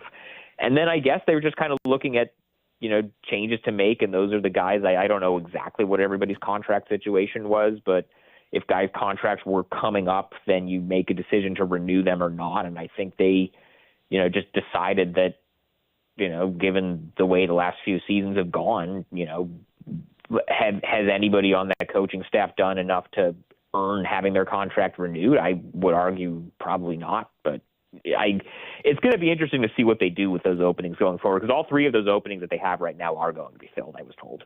What kind of assistance do you think they're looking for in regards to experience, or what type of coaches do you think they might look for to fill up that staff? I definitely think they want somebody with experience, at least for the lead assistant job, which is the Scott Brooks job, which, part of when they hired him 3 years ago was, they hired Chauncey Billups, who had 1 year of NBA experience as an assistant, hadn't been a head coach, obviously, and they kind of knew that he was going to, need some growing into the job, and it was going to take him a little bit to kind of get his feet wet. And so they wanted to bring in an assistant with experience, and have somebody like Scott Brooks, where you may, wherever you want to land on the job that he did, but he has been a head coach for a number of years, both in Oklahoma City and in Washington, and had significant experience coaching stars, and was a guy that people liked. And they thought that somebody like that would be a good presence on Chauncey Billups' staff. I think that it's probably, I don't know exactly who they're going to go after, but just to throw a hypothetical out there, and this is just me hypothetically spitballing. This is not me reporting that anybody is on anybody's list, or that anybody has been reached out to, or what anybody's interest level is. But let's say the Suns fire Frank Vogel in the next week or so, which they haven't done it yet, but it just reading the tea leaves, it feels like that's probably the way that's heading. Giving him kind of a soft landing for a year, and then he can get back in the mix for, head coaching jobs in the future. And it's somebody that comes in and, brings credibility. And then, I don't know, let's say that the Blazers decide to make a coaching change in the middle of next season. Then you kind of have somebody in-house that, has significant head coaching experience and, can step in, right away kind of without missing a beat. If the Blazers had, done something, made a coaching change in the middle of one of these last seasons. Like let's say after that January road trip, they decided to fire Chauncey. You have Scott Brooks there to step in, and, it's a guy who's been a head coach for 10 years and, isn't going to, take any, need any adjusting or adapting or any of that. I think that somebody with that level of experience and kind of built-in credibility is somebody that they might try to go after, at least for the lead assistant spot. Now, what's going to be really interesting is, and I don't know the answer to this, is how easy or hard is it going to be to get guys to come on board, given that the head coach that they would be working under is in a lame duck year, and you don't know what he's going to be back next season, but you don't know what his future is after that. So are you going to take a job as an assistant under somebody that may or may not still have that job a year from now? And then if that job does come open, are you going to be a candidate for that job? Or then, are they going to hire somebody from the outside who's then going to want to bring in their own staff? So it's going to be real interesting to see how that all plays out over the next couple months. There's some interesting names out there, too. And you mentioned a guy like Vogel, who probably will get fired or may get fired. The other thing was you would think there'd be some real emphasis on a couple top developmental guys if you can get them, because of the youngsters on this team, and it's likely to get even younger here soon. I'm thinking of a guy like, and I don't know if you could ever get him, but Phil Handy apparently is out in L.A., and he's noted as one of the best in the business. Would there be any interest, or do you think there'd be any chance that he would come up here? I haven't heard a ton of specific names, but, I did see that he got let go when Darvin Ham got let go, and they basically just let go that entire staff. So he's open to opportunities, I suppose. Maybe he's just I don't know what he was making. I think he was probably, he was one of the top assistants there. I'll bet he was probably pretty well compensated there. So I don't know whether he's wanting to just kind of chill for a year. This kind of happens with some like sometimes, guys get fired. Like, we remember, when the Blazers fired Terry Stotts, we didn't hear from him for like a year. And then he was still getting paid for a couple years. He interviewed for some jobs. So I don't know what anybody's level of interest is, but yeah, I mean, Phil Handy, if they could get him, that certainly wouldn't be the worst guy in the world to add to the staff. We're talking with Sean Highkin from the Rose Garden Report. Do you think this staff changes impacts the way Chauncey views the upcoming season? And the reason why I asked Sean is because at the exit interview, you could see the conflict that exists between what he desires and would like to see from the team this next season compared to that of maybe what the front office is going to look to do. And he's probably getting ready for another year of taking on a lot of losses. How do you think the changes impact the way he looks at the upcoming season? I don't think it really impacts anything from his end or from the front office's end, because they both said what they said, both him and Joe Cronin. Chauncey said he wants to do more winning and have, development be a secondary concern. And then Joe said basically the opposite, that they don't have enough talent to win and they need to still be focused more on development than anything else. Both of those guys, there's no reason their stances are going to change, regardless of who the assistant coaches are or are not. So it's just going to be, the dynamic, I think, is just kind of going to be similar. It's just you're going to see some different names on the bench. So given that, Sean, I think that's a tough dynamic. And at some point, are you on the same page we are? That next year, if there's been any tanks here at all, the one we're going to really see is next year because of the quality of players available in the draft next year. Oh yeah, they're going to be in the lottery. This is, and this is something I've been kind of saying for a couple months. I think they would like to not be in the depths of the lottery. I think they would like to not be a 21-win team in 25-26. But I think next season is going to be, record-wise similar. Maybe, I don't know about the exact number. I don't know what the number of wins that it's going to take to be third or fourth in the lottery standings, whatever the case may be. You're still going to have to reckon with teams like Washington, Detroit, some of those. San Antonio is going to be better because I think they're going to get more talent around Wembanyama, and he's only going to get better. And it's so they're going to be in. We're going to be talking a year from now about still talking about like scouting top 5 lottery prospects. That's going to be the case next season. I think beyond that, they would like to get kind of back into the playoff mix, but next season is going to be record-wise at least a lot like this one. I think you would hope that the difference is that their guys can be healthy for more of the year so you can actually see what guys look like together. But record-wise and where they are in the standings, I think people need to get ready for next season to be a lot like this one. Hey, Dave, want to get your take on a couple of series just to see where you're at on this. What do you think about Denver and Minnesota Game 2 coming up tonight? The Wolves get the victory in Game 1. Who do you like in the series? I was kind of going into it just, deferring to Denver just because they're the defending champions and Jokic is the best player in the league. But I'm kind of, and this is an entirely vibes-based pick, I'm kind of in on Minnesota as like a team of destiny type of thing at this point. It's like just how they won that last game. And, the game tonight's going to be interesting because I think Rudy Gobert has some personal thing. I don't know if he's going to play or not, but I'm kind of now leaning towards Minnesota, but I could see that one going either way. What about OKC and Dallas?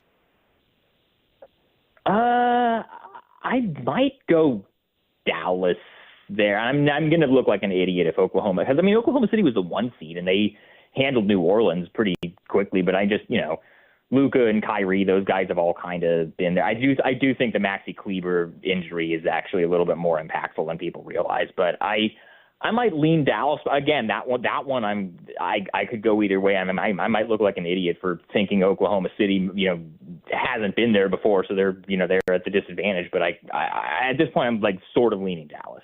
All right. What about the Knicks and Pacers, which kick off tonight? I like the Knicks.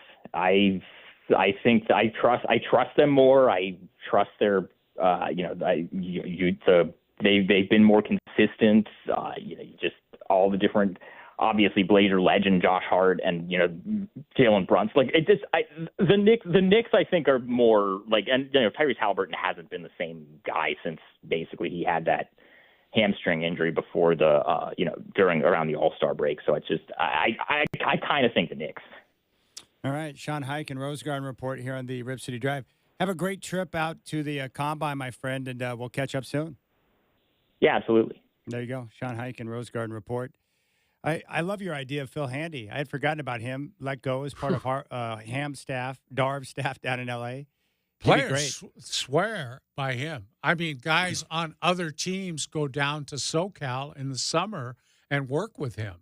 He's one of the guys that Myers Leonard always went to for help with his three-point shot. And he's really a good shot doctor and also psychological, I think, with young players and kind of teaching them how to navigate their way through an NBA season. I really like Highkin's idea of a guy like Vogel if he gets fired by the Suns or when he gets fired by the Suns. Well, if you bring him aboard, I was thinking about the same thing. I thought one of the reasons that Brooks went was that he might have been a threat as a guy to take over in midseason. But if you bring in a guy like Vogel, he's even a bigger threat than Scotty Brooks is to be that guy to be named on Christmas Day. Merry Christmas, Chauncey, but we're bringing in a new coach. Well, one thing we know for certain, you got to strap in for one more difficult year for the draft that's going to come up next season. It's just too rich of talent not to take advantage of it at this stage. Well, and I don't think you can shoot about trying to get in the top 4 or 5 picks. I think this is the one time where you got to try and go rock bottom, don't you, to give yourself the best chance? You need the best chance to get to number 1. Yeah. Yeah, anything less than that. So you got to get in the bottom 3 is what you got to get. Yeah, we don't want 20 wins next year. I'm all in on this, man. Give yourself the best chance to land Cooper. Let's go all in for the white guy. How many times have I ever heard you say that? I know. Chet Holmgren has changed the way that I view American-born white dudes now. Thank you, Chet. Restored my confidence ever since Larry Bird stepped down. Someday we're going to hear he was actually born in Hungary or somewhere like that. I would believe it, too. Yeah, I would, too. All right, we'll keep things rolling here on the show. Dwight and Chad, big thanks to Sean Highkin for joining us. When we come back, we'll talk a little music. Say it ain't so, man. Peaches and Cream have broken up once and for all.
This is a great song.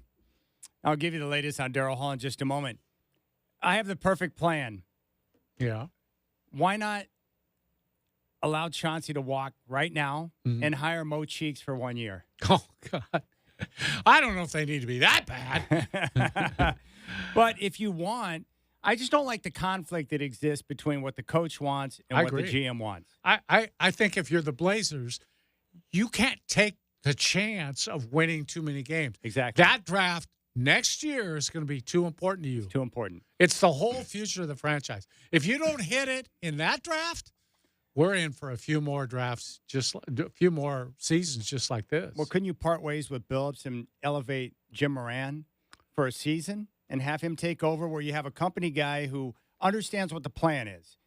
You're in lockstep with the front office, and you go out there to develop, play the young guys, and put yourself in a position to land the best possible talent next year, which is the smart thing to do. I would do Chauncey a favor and pay him off for next year. I love Jim Moran. I think he's a really good coach, and he's a really good developer of players. He would play the young guys. He would understand, and he would only have to take that brutal season on his record one time, and he would also be an accepted NBA head coach. And I think he could handle it. It would work just fine. You can't take a chance in this draft. No. You got to be among the three worst teams. 100%. They all have the same lottery odds. So third worst record is fine. Yes. But I hate talking that way. I hate telling fans this is what it might be, but this is what it might be. And it's what they should do. I'm fully on board with it 100%.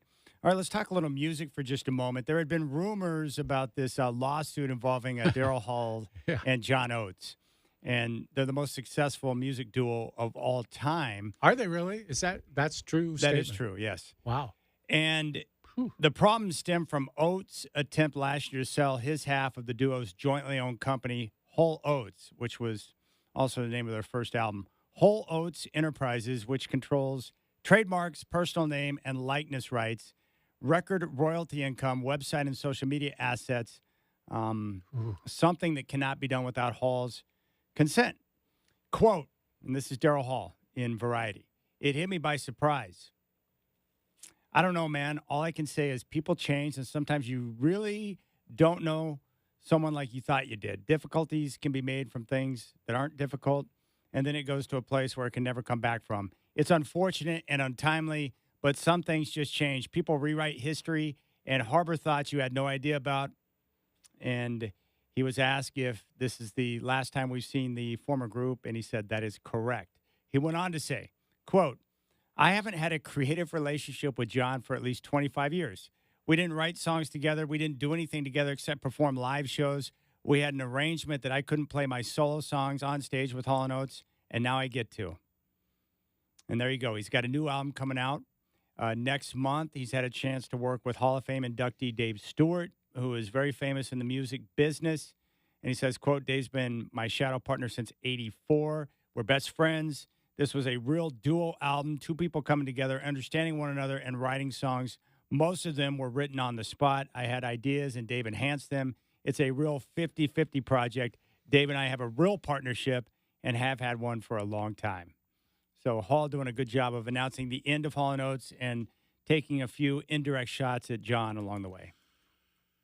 Well, selling off your musical catalog has proven to be a very dangerous thing to do in terms, because the value of those keeps climbing. Yeah. And you might make really good money selling them, but you might be cheating your great grandchildren out of generational money by doing it. It's, how much, gosh, like Beach Boys, their catalog was sold a long time ago, right? By their father, wasn't that the guy? I think that's the case. There are a lot of guys who have done that, guys who have tried to buy back their rights. For the big acts, the reason why they consider it is because it's an incredibly lucrative decision to make. Oh, yeah. Because you can make hundreds of millions of dollars in doing so. And obviously, this is a situation that kind of the straw that broke the camel's back. Well, if you're a complete partner, if it's a 50-50 partnership, one guy couldn't do that. It's not, there's too much involved in that to have one guy do it. Yeah, I don't know what Oates is so upset about. He got into a situation with a guy who was an elite songwriter and performer, And Daryl Hall wrote the majority of their hits. John was responsible for a few, but the majority came from Daryl Hall, and he had a chance to ride that wave for as long as it lasted. It's just sad to see it come to an end. Oates was tailgating off of Daryl Hall, right? Who? Huh? Yeah. Yeah, he was, gravy training. Yeah. He was just along for the ride. The other guy was doing all the work. And it sounds like Daryl kind of saw it that way. Yeah. Like, look, Ho, I don't need you. I did all this without you. Well, I think that was justified, right? Don't you? Yeah. Daryl Hall does not need John Oates. And John Oates is at this stage in his life where he can move on and be just fine without him.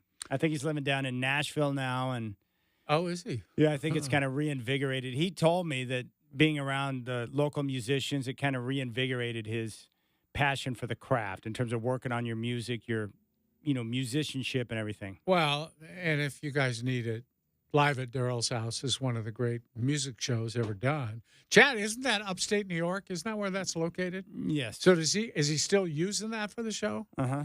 Huh. Yeah, he goes to some other spots, but upstate New York is the primary spot. Yeah. It's Great phenomenal. venue. It's Great. the best music show I've ever seen. Yeah.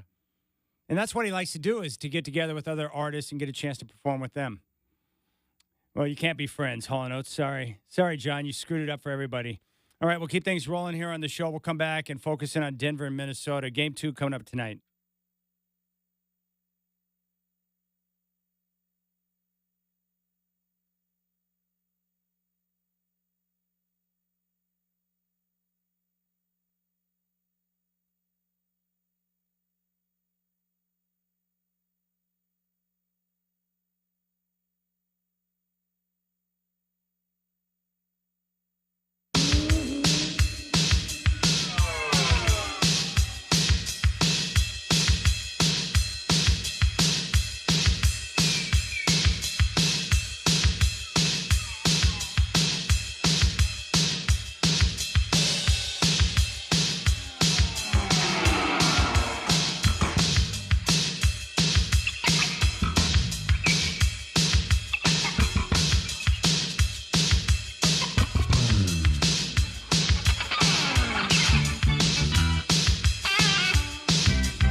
All right, what's going on, my friends? Now 5 o'clock. We have a TNT doubleheader going on, NBA playoffs. Game 1, Pacers and Knicks, Eastern Conference semis from Madison Square Garden, New York on top, 21-15 with 3 minutes to go in the first quarter. At 7 o'clock, a good one. Game 2, Timberwolves at the Nuggets from Ball Arena.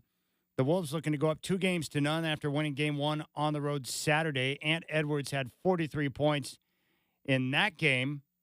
Jason Kidd got a multi-year extension from the Mavericks after the Lakers showed interest in him as their next head coach. Dallas will take on OKC in the West semis. Game 1 will be tomorrow, 6:30 on TNT. NFL schedule could be released later this week, but Mike Florio says it could be pushed back by 1 week. J.J. Watt would consider returning to the NFL if the Texans absolutely needed it.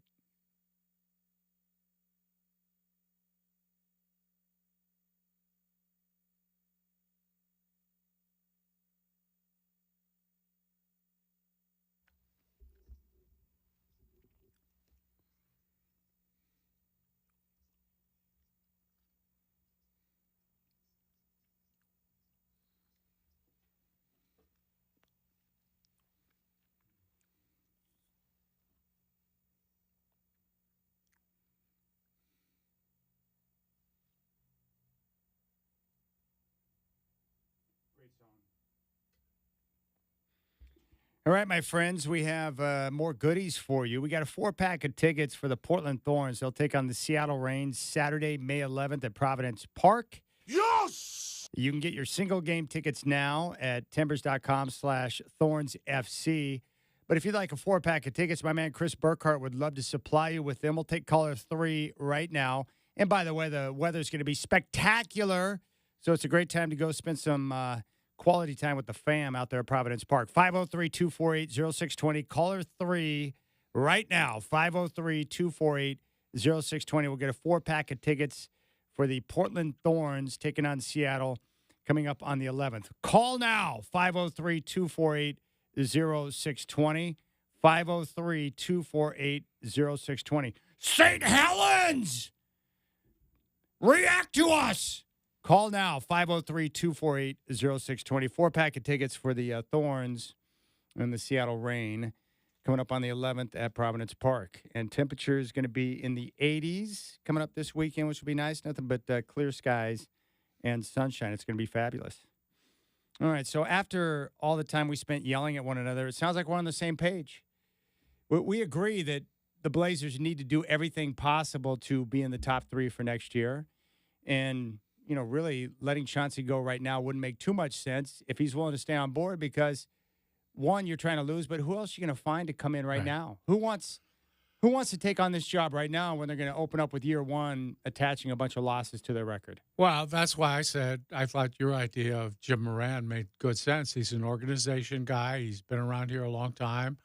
He did a great job with the G League team last year by all accounts, and this would be a big break for him to get an NBA head coaching job, bring him up. He'll understand playing the young guys. He's all in on that. He's a good developmental guy. I think that'd be a wise idea.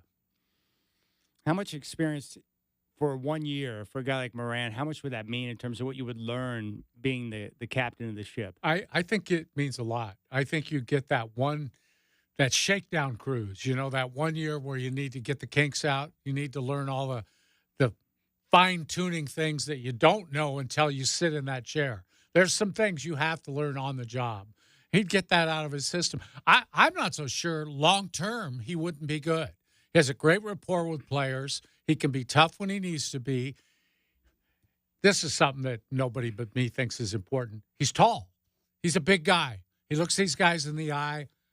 From what I've seen over the years, they respect guys their size more than they do those little guys. They just do.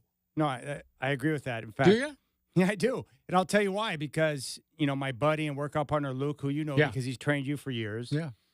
He stands at about 5'2", 5'3". Yeah. He's a short guy. He is. And he has been telling me for years, and this is why I never make short jokes with Luke. Not because he can't handle it, but because I know that he's been getting it his whole life, right? So I don't go short jokes on Luke. But he is convinced that short people are discriminated against as much as any other group because of what you just said. They don't take you seriously. Mm-hmm. You get joked on all the time. You're looked at almost like a circus act or some type of midget. I mean, this is the kind of stuff he's been getting for years, right? And so I'm with you on that. I hate to think about that with Luke because he's such a good guy. Yes. Yeah. But he's been dealing with that. Like, I hear it all the time with people that he's around, whether it be clients or whoever, always cracking with the short jokes. And I'm just like, I never do that. yeah. That's too bad. But he's been getting it. But I do think it works in reverse. The taller you are, the more respect you get. I see it with athletes, especially like on the golf course, on the tennis court. I can see that taller women, I think they're probably naturally better in golf and tennis because the long arms, the wide, the wide swing you get with golf, and the same thing with tennis on your serve. You can get more into it than somebody shorter. But people automatically assume that, whether it's actually true or not. They think, oh, yeah, she's probably pretty good. Well, I think, too, with a bigger coach, guys like Phil Jackson, they're intimidating. Yeah. Because they're looking down at you when they're talking to you, telling you what to do. Well, him especially, because he worked on that intimidation thing. That was a big part of his arsenal, I think. Yeah. It was as a player. I mean, he was a hatchet man when he played. People don't necessarily know that. That's what he was there for. Oh, him and DeBuscher? Yeah. Well, DeBuscher could play a little bit, though. But he was a hatchet guy. Those guys were tough. Yeah. He was. Jerry Sloan, too. He was kind of a hatchet man, wasn't he? Well, yeah, but he was real good. But they had two guards, him and Norm Van Leer, and they were both just brutal. They would get after you. By the way, the official Rookie of the Year ballot is in. It's done. The voting is done. Is it unanimous? Yes. First place votes. Wait a minute. Huh? No, he got 99. I think there's supposed to be 100. Somebody must have. I think he's short. What, did Chet Holmgren get one? Nobody else has any first place votes. All right, so he got all of the first place votes. 99 votes is what he got for first place. And he absolutely should. No one else got any first place votes, apparently. Chet Holmgren is second. Brandon Miller is third. Jaime Jaquez, Miami, is fourth. Mm-hmm. Brandon, and I can't say his name, Podziemski, Golden State. Yeah, Pajinski. Yeah. And then Derek Lively. Those are the only guys that got votes, according to this. And Lively only got one third place vote. That's all. Does that no really votes. count, though? If Chet Holmgren, he's been in the league now. This is his second year. Why do they call this his rookie year? Because he didn't play? Because he didn't play at all. No games played. I don't buy it. I don't buy that. I think that's weird to me because having a year on the bench, even though you're not playing, that's still being a pro. So I've always thought that was weird. But, yeah, Victor Wembanyama is a no-brainer. Yeah. I saw him play, and I'm like, okay, that guy's legit. I thought Scoot might pick up a third place vote from somebody. He didn't. Based on what? You just read all those stats that you read me earlier today. No, I just think it's funny. PR departments are masters at putting out stats in a way to make anyone look good, right? Yeah. Like I suck at my job. Some PR company they could put together a stat sheet to make me look good. But, for Scoot, it was a struggle. And the lack of availability, was not the year that anyone expected for Scoot Henderson. It was a struggle. Mm-hmm. Victor Wembanyama was a super stud. Yeah, it was unanimous. Victor Wembanyama, he's one of those guys where it's like I just look at him, I'm like, I haven't seen someone like that. There's been a few guys like that, but he's one of those guys where I'm like, okay, what's the only question mark with him now? Just staying healthy? If he stays healthy, he's going to be unstoppable.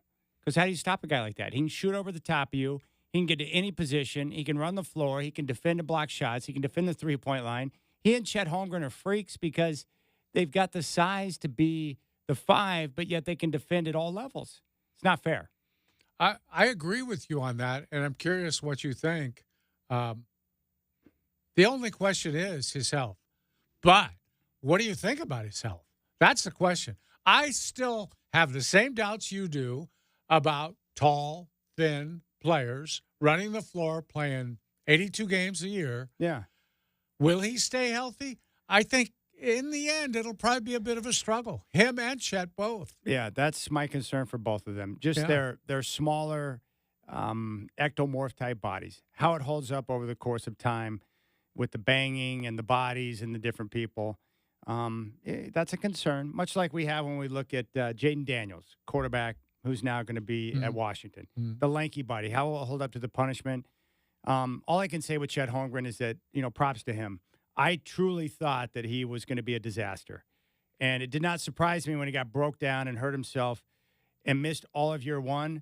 But for the fact that he stayed healthy all year long and showed it, that I think the part that impresses me the most, the foot speed to be able to defend the pick and roll and to get out and cover the three-point line. I didn't know he had that, but he's got that. It's unique, and he's a freak, and I just didn't think he had it. I didn't respect him, and so far, through his first year as a true rookie in the NBA, he has impressed me. And granted, resting's a thing, but only 17 players played all 82 games, and Chet Holmgren was one of them. Pretty amazing. Only 17 players in the league? I just looked this up and counted Are you it. kidding me? Only 17 players played all 82 games. I'm surprised there were that many. Really? My favorite thing about Chet Holmgren is that I had a bet with Jason Peterson, a round of golf, that he would not go number one, and he went number two, and so I got my round of golf, and Jason paid it off. Thank you, Jason. I appreciate that. Yeah, I'm impressed with Chet Holmgren, man. I didn't see it. I thought he was a bum, and he's not. I thought he was going to be like the other Gonzaga guys. Yeah, but you bought into Wemby right away, right? Yeah. What was the difference then? Well, because he played against pros overseas, and he was dominating against older, stronger men. Dominating. And he's Euro. You don't like the American-born white players. No. I don't like Euros either, though. I don't like Euros. I don't like Jokic being the best player on the planet. I don't want a European invasion of those dudes taking over our game. I'm not down with that. They sure have taken it over, though. Jokic, Luka, gosh, Wemby. That's why Anthony Edwards right now Gobert. is I'm not. Don't put Gobert in the same sentence with Jokic and Luka. Defensive Player of the Year, man. And good for him. Yeah, All the and he's time. still limited at what he can do on the floor. Yeah. I like Gobert, but he's not in the same category as those two. Yeah, Luka and Jokic are freaks. But no, I'm not down. I told you it's not popular, but I'm a nationalist. I want the U.S. to dominate, and the Euros are taking over. But it's on us because we're not doing a good job of developing players because we run them out there in all the stupid AAU nonsense. Right. With very little coaching in many Yes, spots. and look at the Euro players now. They're getting a chance to. They're defending better. Most of the Euros that came in early when I started watching hoops were soft and would get pushed off the block because the NBA game was much more physical and they just weren't adapted to that. But now with their skills, even the bigs, they can all shoot. They can handle the rock. They can play at all levels. I mean, look at the guys they're sending over now. It's crazy. Well, Sean was right, too. Maxi Cleaver, that's a big loss for Dallas. People don't even know his name. Man, he plays well for them. Yeah, he does. I just don't want to admit that Maxi Cleaver is the difference between Dallas winning a series or not. But he's good. Yeah. Yeah, what can I say? I don't like Euros. I don't need it, but they're taking over. Whether I like it or not, Godfather. They are. They're just doing a better job of developing players.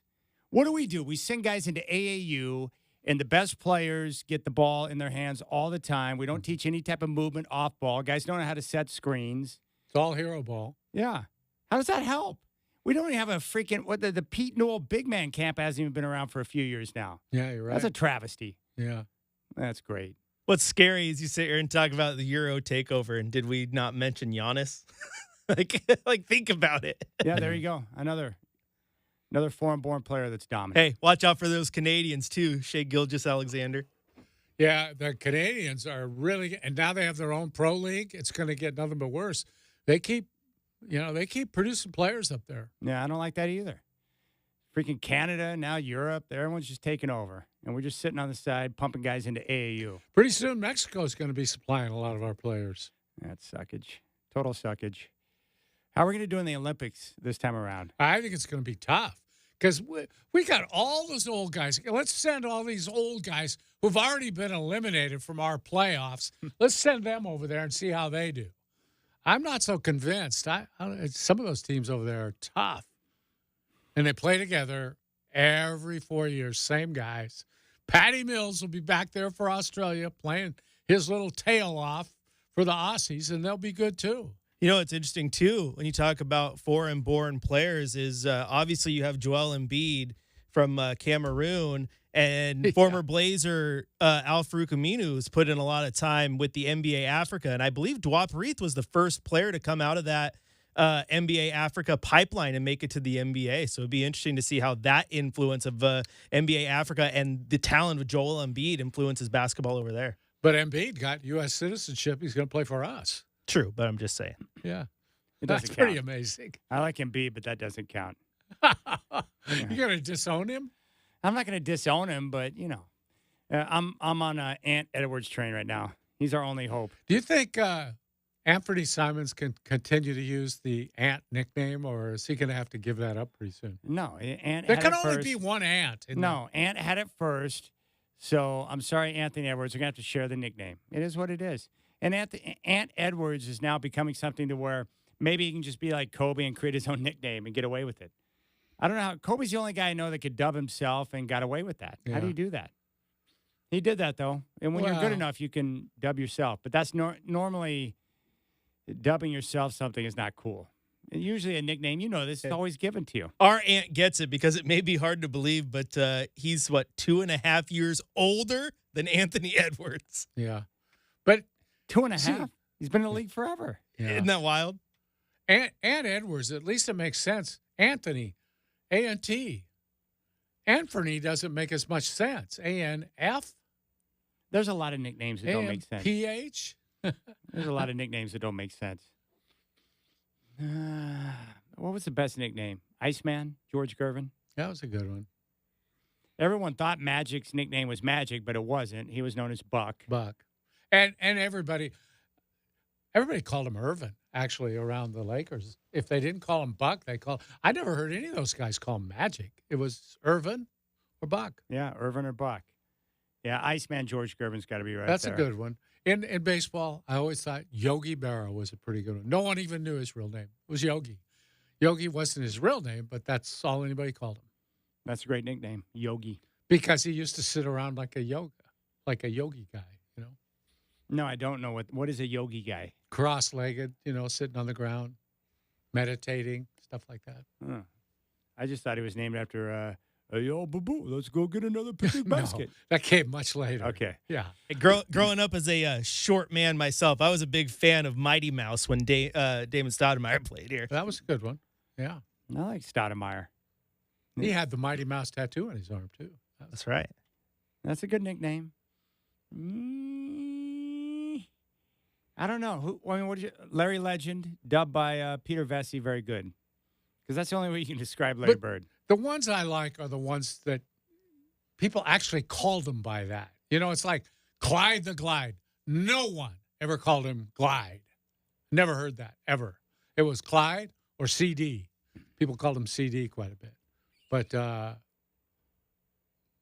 I like the ones that become their name. I think that's really cool. Like, give me a couple of examples of that. Like, I always thought Dominique's nickname of Human Highlight Film was terrific. That was good. Did anyone call him Highlight Film? No. I think Gervin, people called him Ice. Oh, that's good. Yeah. Ice. Yeah. That's badass. Yeah. Hey, Ice. Yeah, let's see. What else? That's a good one, though. Who was that? You were talking about that? Oh, it's Yeah. Willie Mays' birthday. Yeah. You said that you think he's the best baseball player you've ever seen. In person. Yeah, I think he was. Best hitter, Ted Williams. I saw him in person, too. Willie Mays he's the first guy that people. You saw Ted Williams? Yeah. Okay, I'm sorry. My mind is scattered right now. I want to get into that because you got me trying to think about who is the best baseball player I've seen in action before, in person. Well, Willie Mays was the first guy that anybody ever thought of. Wow, he's a 5-tool player. He was like the first guy. Used to steal bases like crazy. Could throw people out from center field. Great hitter. He ended up hitting 660 home runs, and he spent time in the service. That's like Ted Williams, the best hitter I've ever seen, but Ted couldn't play the outfield or run or anything like that. Boy, could he hit. He was a freaking fighter pilot who had all kinds of kills in action, for crying out loud. He spent 2 years in the military. Help us win wars. I mean, that guy was a legit hero. And they said it was because of his eyes. He's such a great hitter, and it paid off when he was sitting in a plane. But I don't know. Here's a question for you, Dwight. I'm not trying to date you. You might have the answer. Did people call him Julius or Mr. Irving, or did they call him Dr. J? You know what they called him? Huh. Doc. Doc. Yeah, And he so was that's Doc. a good one. You're going by the nickname, and Yeah. I like that one. That's a badass nickname, Doc. Yeah. Dr. J. What's up, Doc? Yeah. What's up, Doc? Mike Parker would love that. Hey, Doc. There was, let's see, that's a great, God, there was some other guys in those days that had those nicknames that stuck, well, like Yogi Berra, that kind of thing, where nobody ever knew it was Lawrence Peter Berra.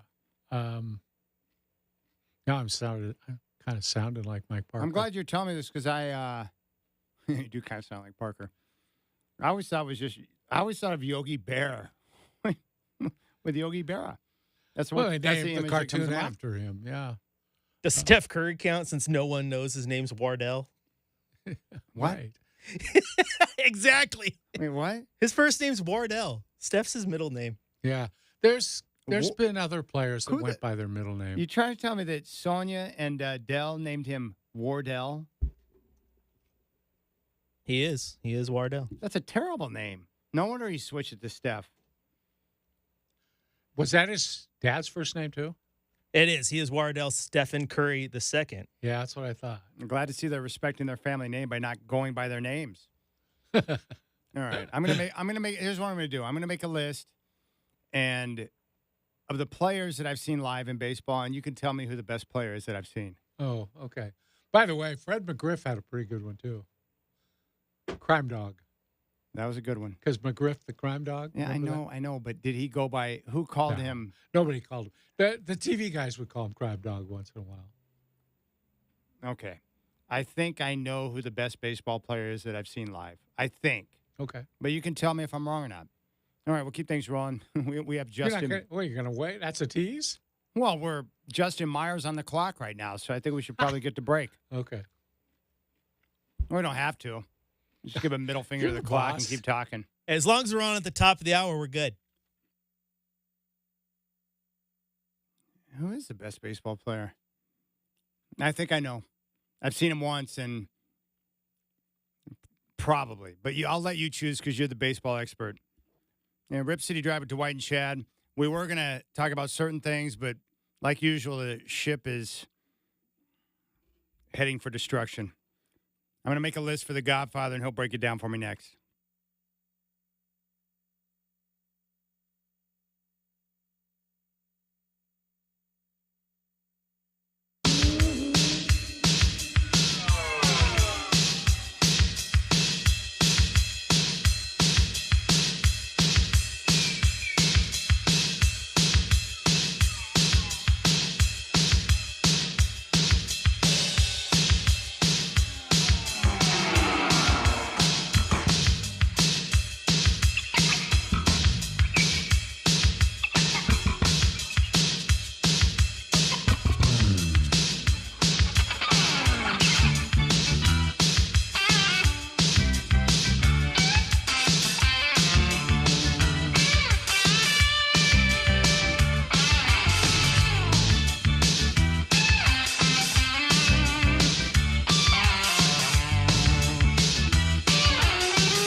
All right, today is Willie Mays' birthday, and the Godfather, He's 93, by the way. 93 years old. Yeah. Good for him.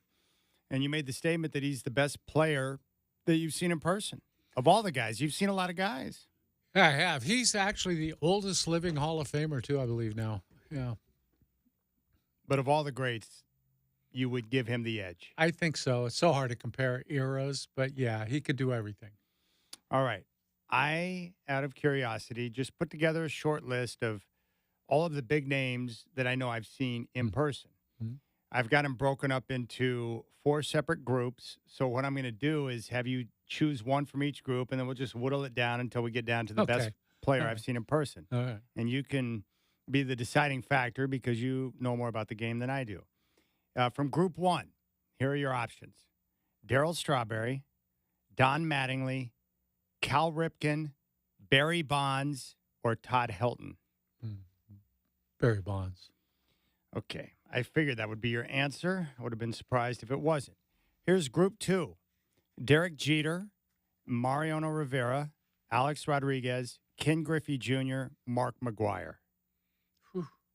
Jeter, Rivera, Yeah. Rodriguez, Griffey, McGuire. It's so hard when you put a pitcher in with everyday players, too, because you value them so differently. Yeah. It's hard for me to say Mariano against, pretty good. Let me just say this. Take the steroids out of it, okay? Just take them out, because I did that with Bonds. He's the best guy. I look at them the way they are, you know, and that's why Bonds is there.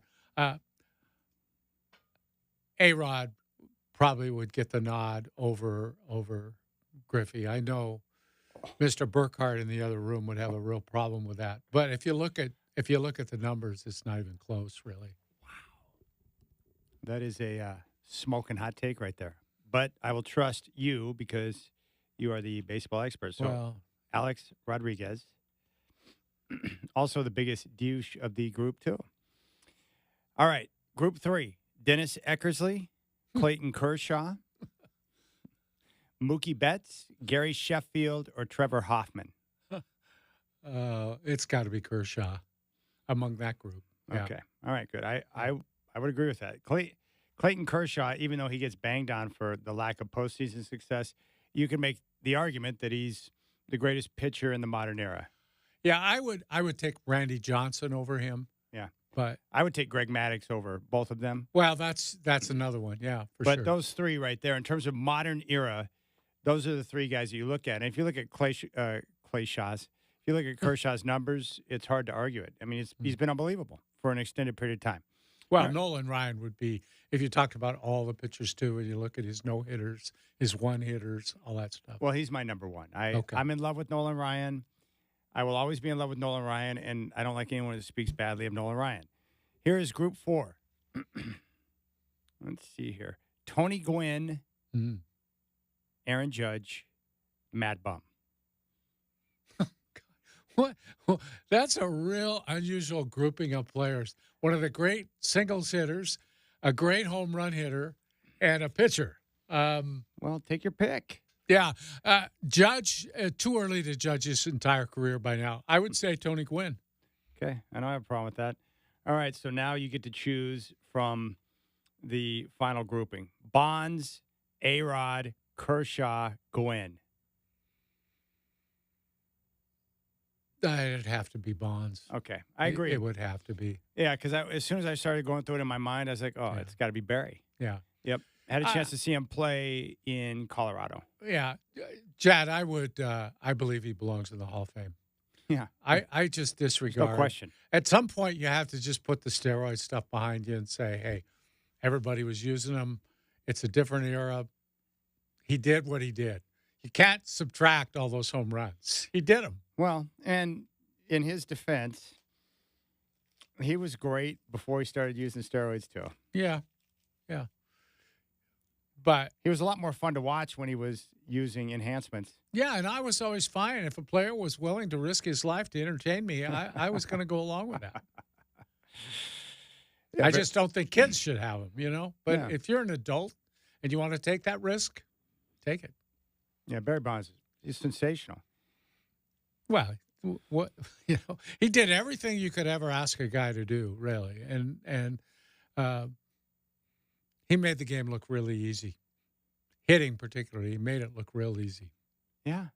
If you look back at some of the numbers during those home run years when he was mashing, he got on base all the time. Yeah. He was a bit of a prickly individual, though. You know what I mean? Easily irritated. That's part of the reason why he's not in the Hall of Fame. Yeah. He was very difficult to deal with. Yeah. Did you ever get a chance to meet him, talk with him, spend time around him? Was he prickly with you? Yeah, he was short. Let's put it that way. He was very short in his remarks and interesting. But Randy Johnson was the same way as a player. Now he's very open and willing to talk to anybody. But I was around the Pirates a lot because they were the parent club of the Portland Beavers, and I would go to spring training. And I think I told you once, my friend Tommy Sant, my late friend, set me up with interviews with Jim Leland every spring where I got him one-on-one, just me and him. I loved it. Jim Leland was a great guy and a great manager. But I talked to him about Bonds. And, of course, he had famous arguments with Bonds. There's one that you can find on YouTube where I'm the bleeping manager. That's right. I love that because there's not too many guys willing to take that stance with players in today's world. No, it was great. And the cool thing is that Bonds was apologetic when he was getting undressed by Leland. Yeah. No, it was like he cowered in front of Leland. Leland told him to go home. Get out of here. Yeah. Don't you love that, though? That's a stance that more guys ought to take nowadays. Look, if you don't want to do what I say, get out of here.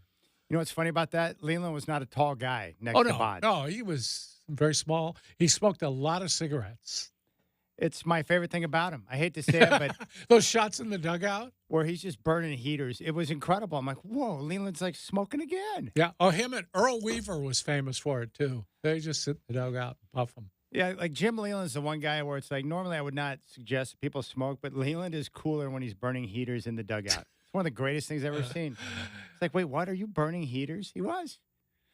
It's a long game. You know, I need a smoke break, whatever. Yeah. That Bonds, I would play it on air, but of course there was some. Yeah, you couldn't.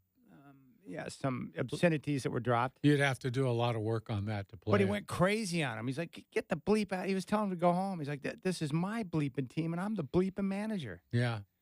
I like that. Oh, man. He was holding them accountable. Can you imagine how much respect he got from the other players on the team? To chew out, and I mean undress, the best player by far on the team. Best player in baseball, pretty much. But Bonds respected him for it because he knew he screwed up. Mm-hmm. And you got to hang out with Leland after he won the championship. I did, yeah, in the clubhouse in Miami. How happy was a champagne-soaked Jim Leland? Well, let me tell you, I think he might have been smoking a cigar that time. Well, he went cigar. Yeah, he probably was, as I recall. Did you get any champagne dumped on you since you were? I've had it a few times in sports because you just get caught in the crossfire. Yeah. A lot of World Series. You go into that clubhouse after winning a World Series. You've been there, I'm sure. Oh, dude, I got champagne's everywhere. Yeah, I'm unfortunately I didn't get the pleasure of champagne. I got hit with beer when Mad Bum was shotgunning multiple beers at the same time after beating the Cards to win the pennant. I've never seen anything like it. That's when I knew he was one of the coolest guys of all time, where he is just acting like one of the boys. He had like 2 beers in each hand, and he shot. Someone poked holes in him. He's just shooting him down his pie hole. I was like, whoa, this guy, like, he's a dominant pitcher, and now he's just hammering 4 beers at the same time. And I was like, this guy is amazing. He's like, I have a man crush on Mad Bum. He's like Paul Bunyan. He's like some type of folk hero, you know? Mm-hmm. He buys a cow for his wife. I mean, the guy does things that are just bizarre. Did you like him better than Tim Lincecum? Oh, I like Lincecum, too. Yeah, what a creature he was, huh? He was great. And what was cool about Lincecum is that he was always very approachable in the clubhouse. Most of the guys were. They're all cool. But you could roll up and start talking to him, and he was very unassuming, you know, because he was a smaller guy. Yeah. But his dad would listen to the show when we were down in the Bay Area and send us information. The one thing I noticed about Lincecum that was interesting is that when he was coming back from rehab, he was one of those pitchers that was addicted to the speed clock. So every time he'd throw a pitch, he would look over his shoulder to check the speed because he was obsessed with where he's at numbers-wise. Well, he had a funky delivery, really crazy delivery. I think I told you that like in the Bay Area for Giant fans, like two guys that you do not speak ill will of because they just won't stand for it. Barry Bonds, Tim Lincecum.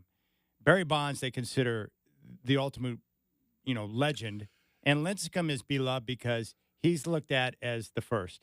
Yeah. He's the one that got the ball rolling on their 3 championships. Right. How about Buster Posey? He's almost there, isn't he? Mad Bum, Lincecum, Yeah. Posey, and Bonds. Those are the 4, along with Mays. Yeah, they're untouchable. Untouchable. You can't. If you say anything bad about them, people just assume you're a kook, and then they'll want to beat you up because they're legends.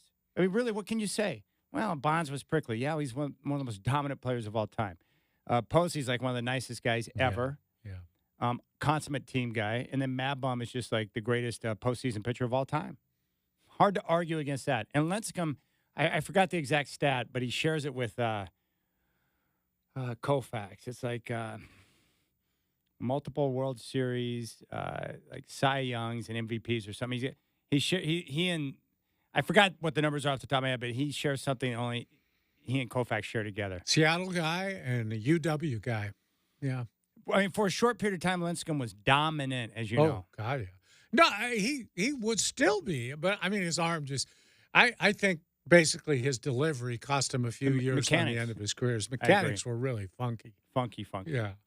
All right, we'll keep things rolling here on the show. We'll come back and hand out some high fives, give you an update on the Knicks and Pacers.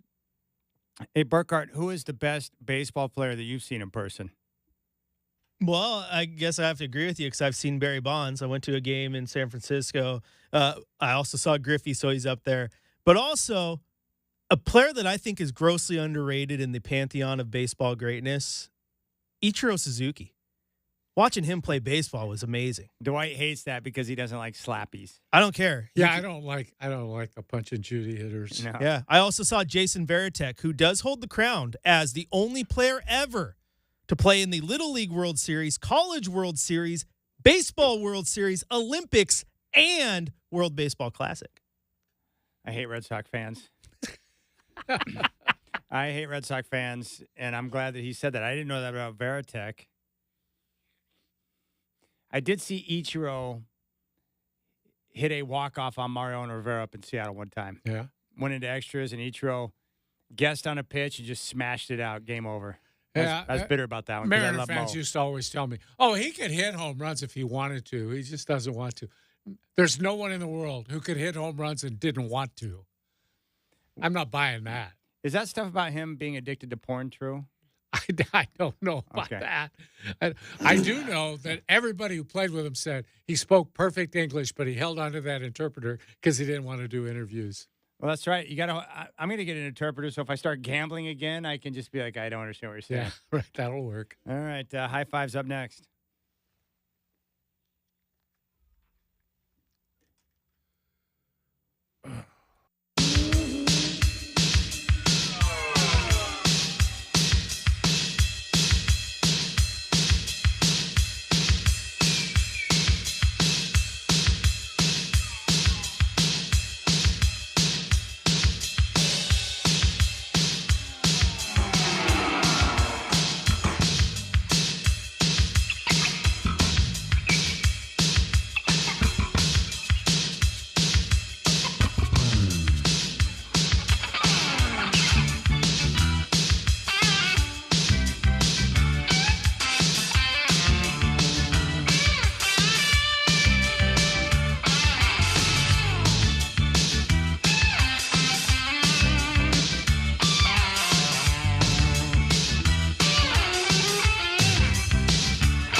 All right, we'll start with Mr. Chris Burkhardt, who's with us today.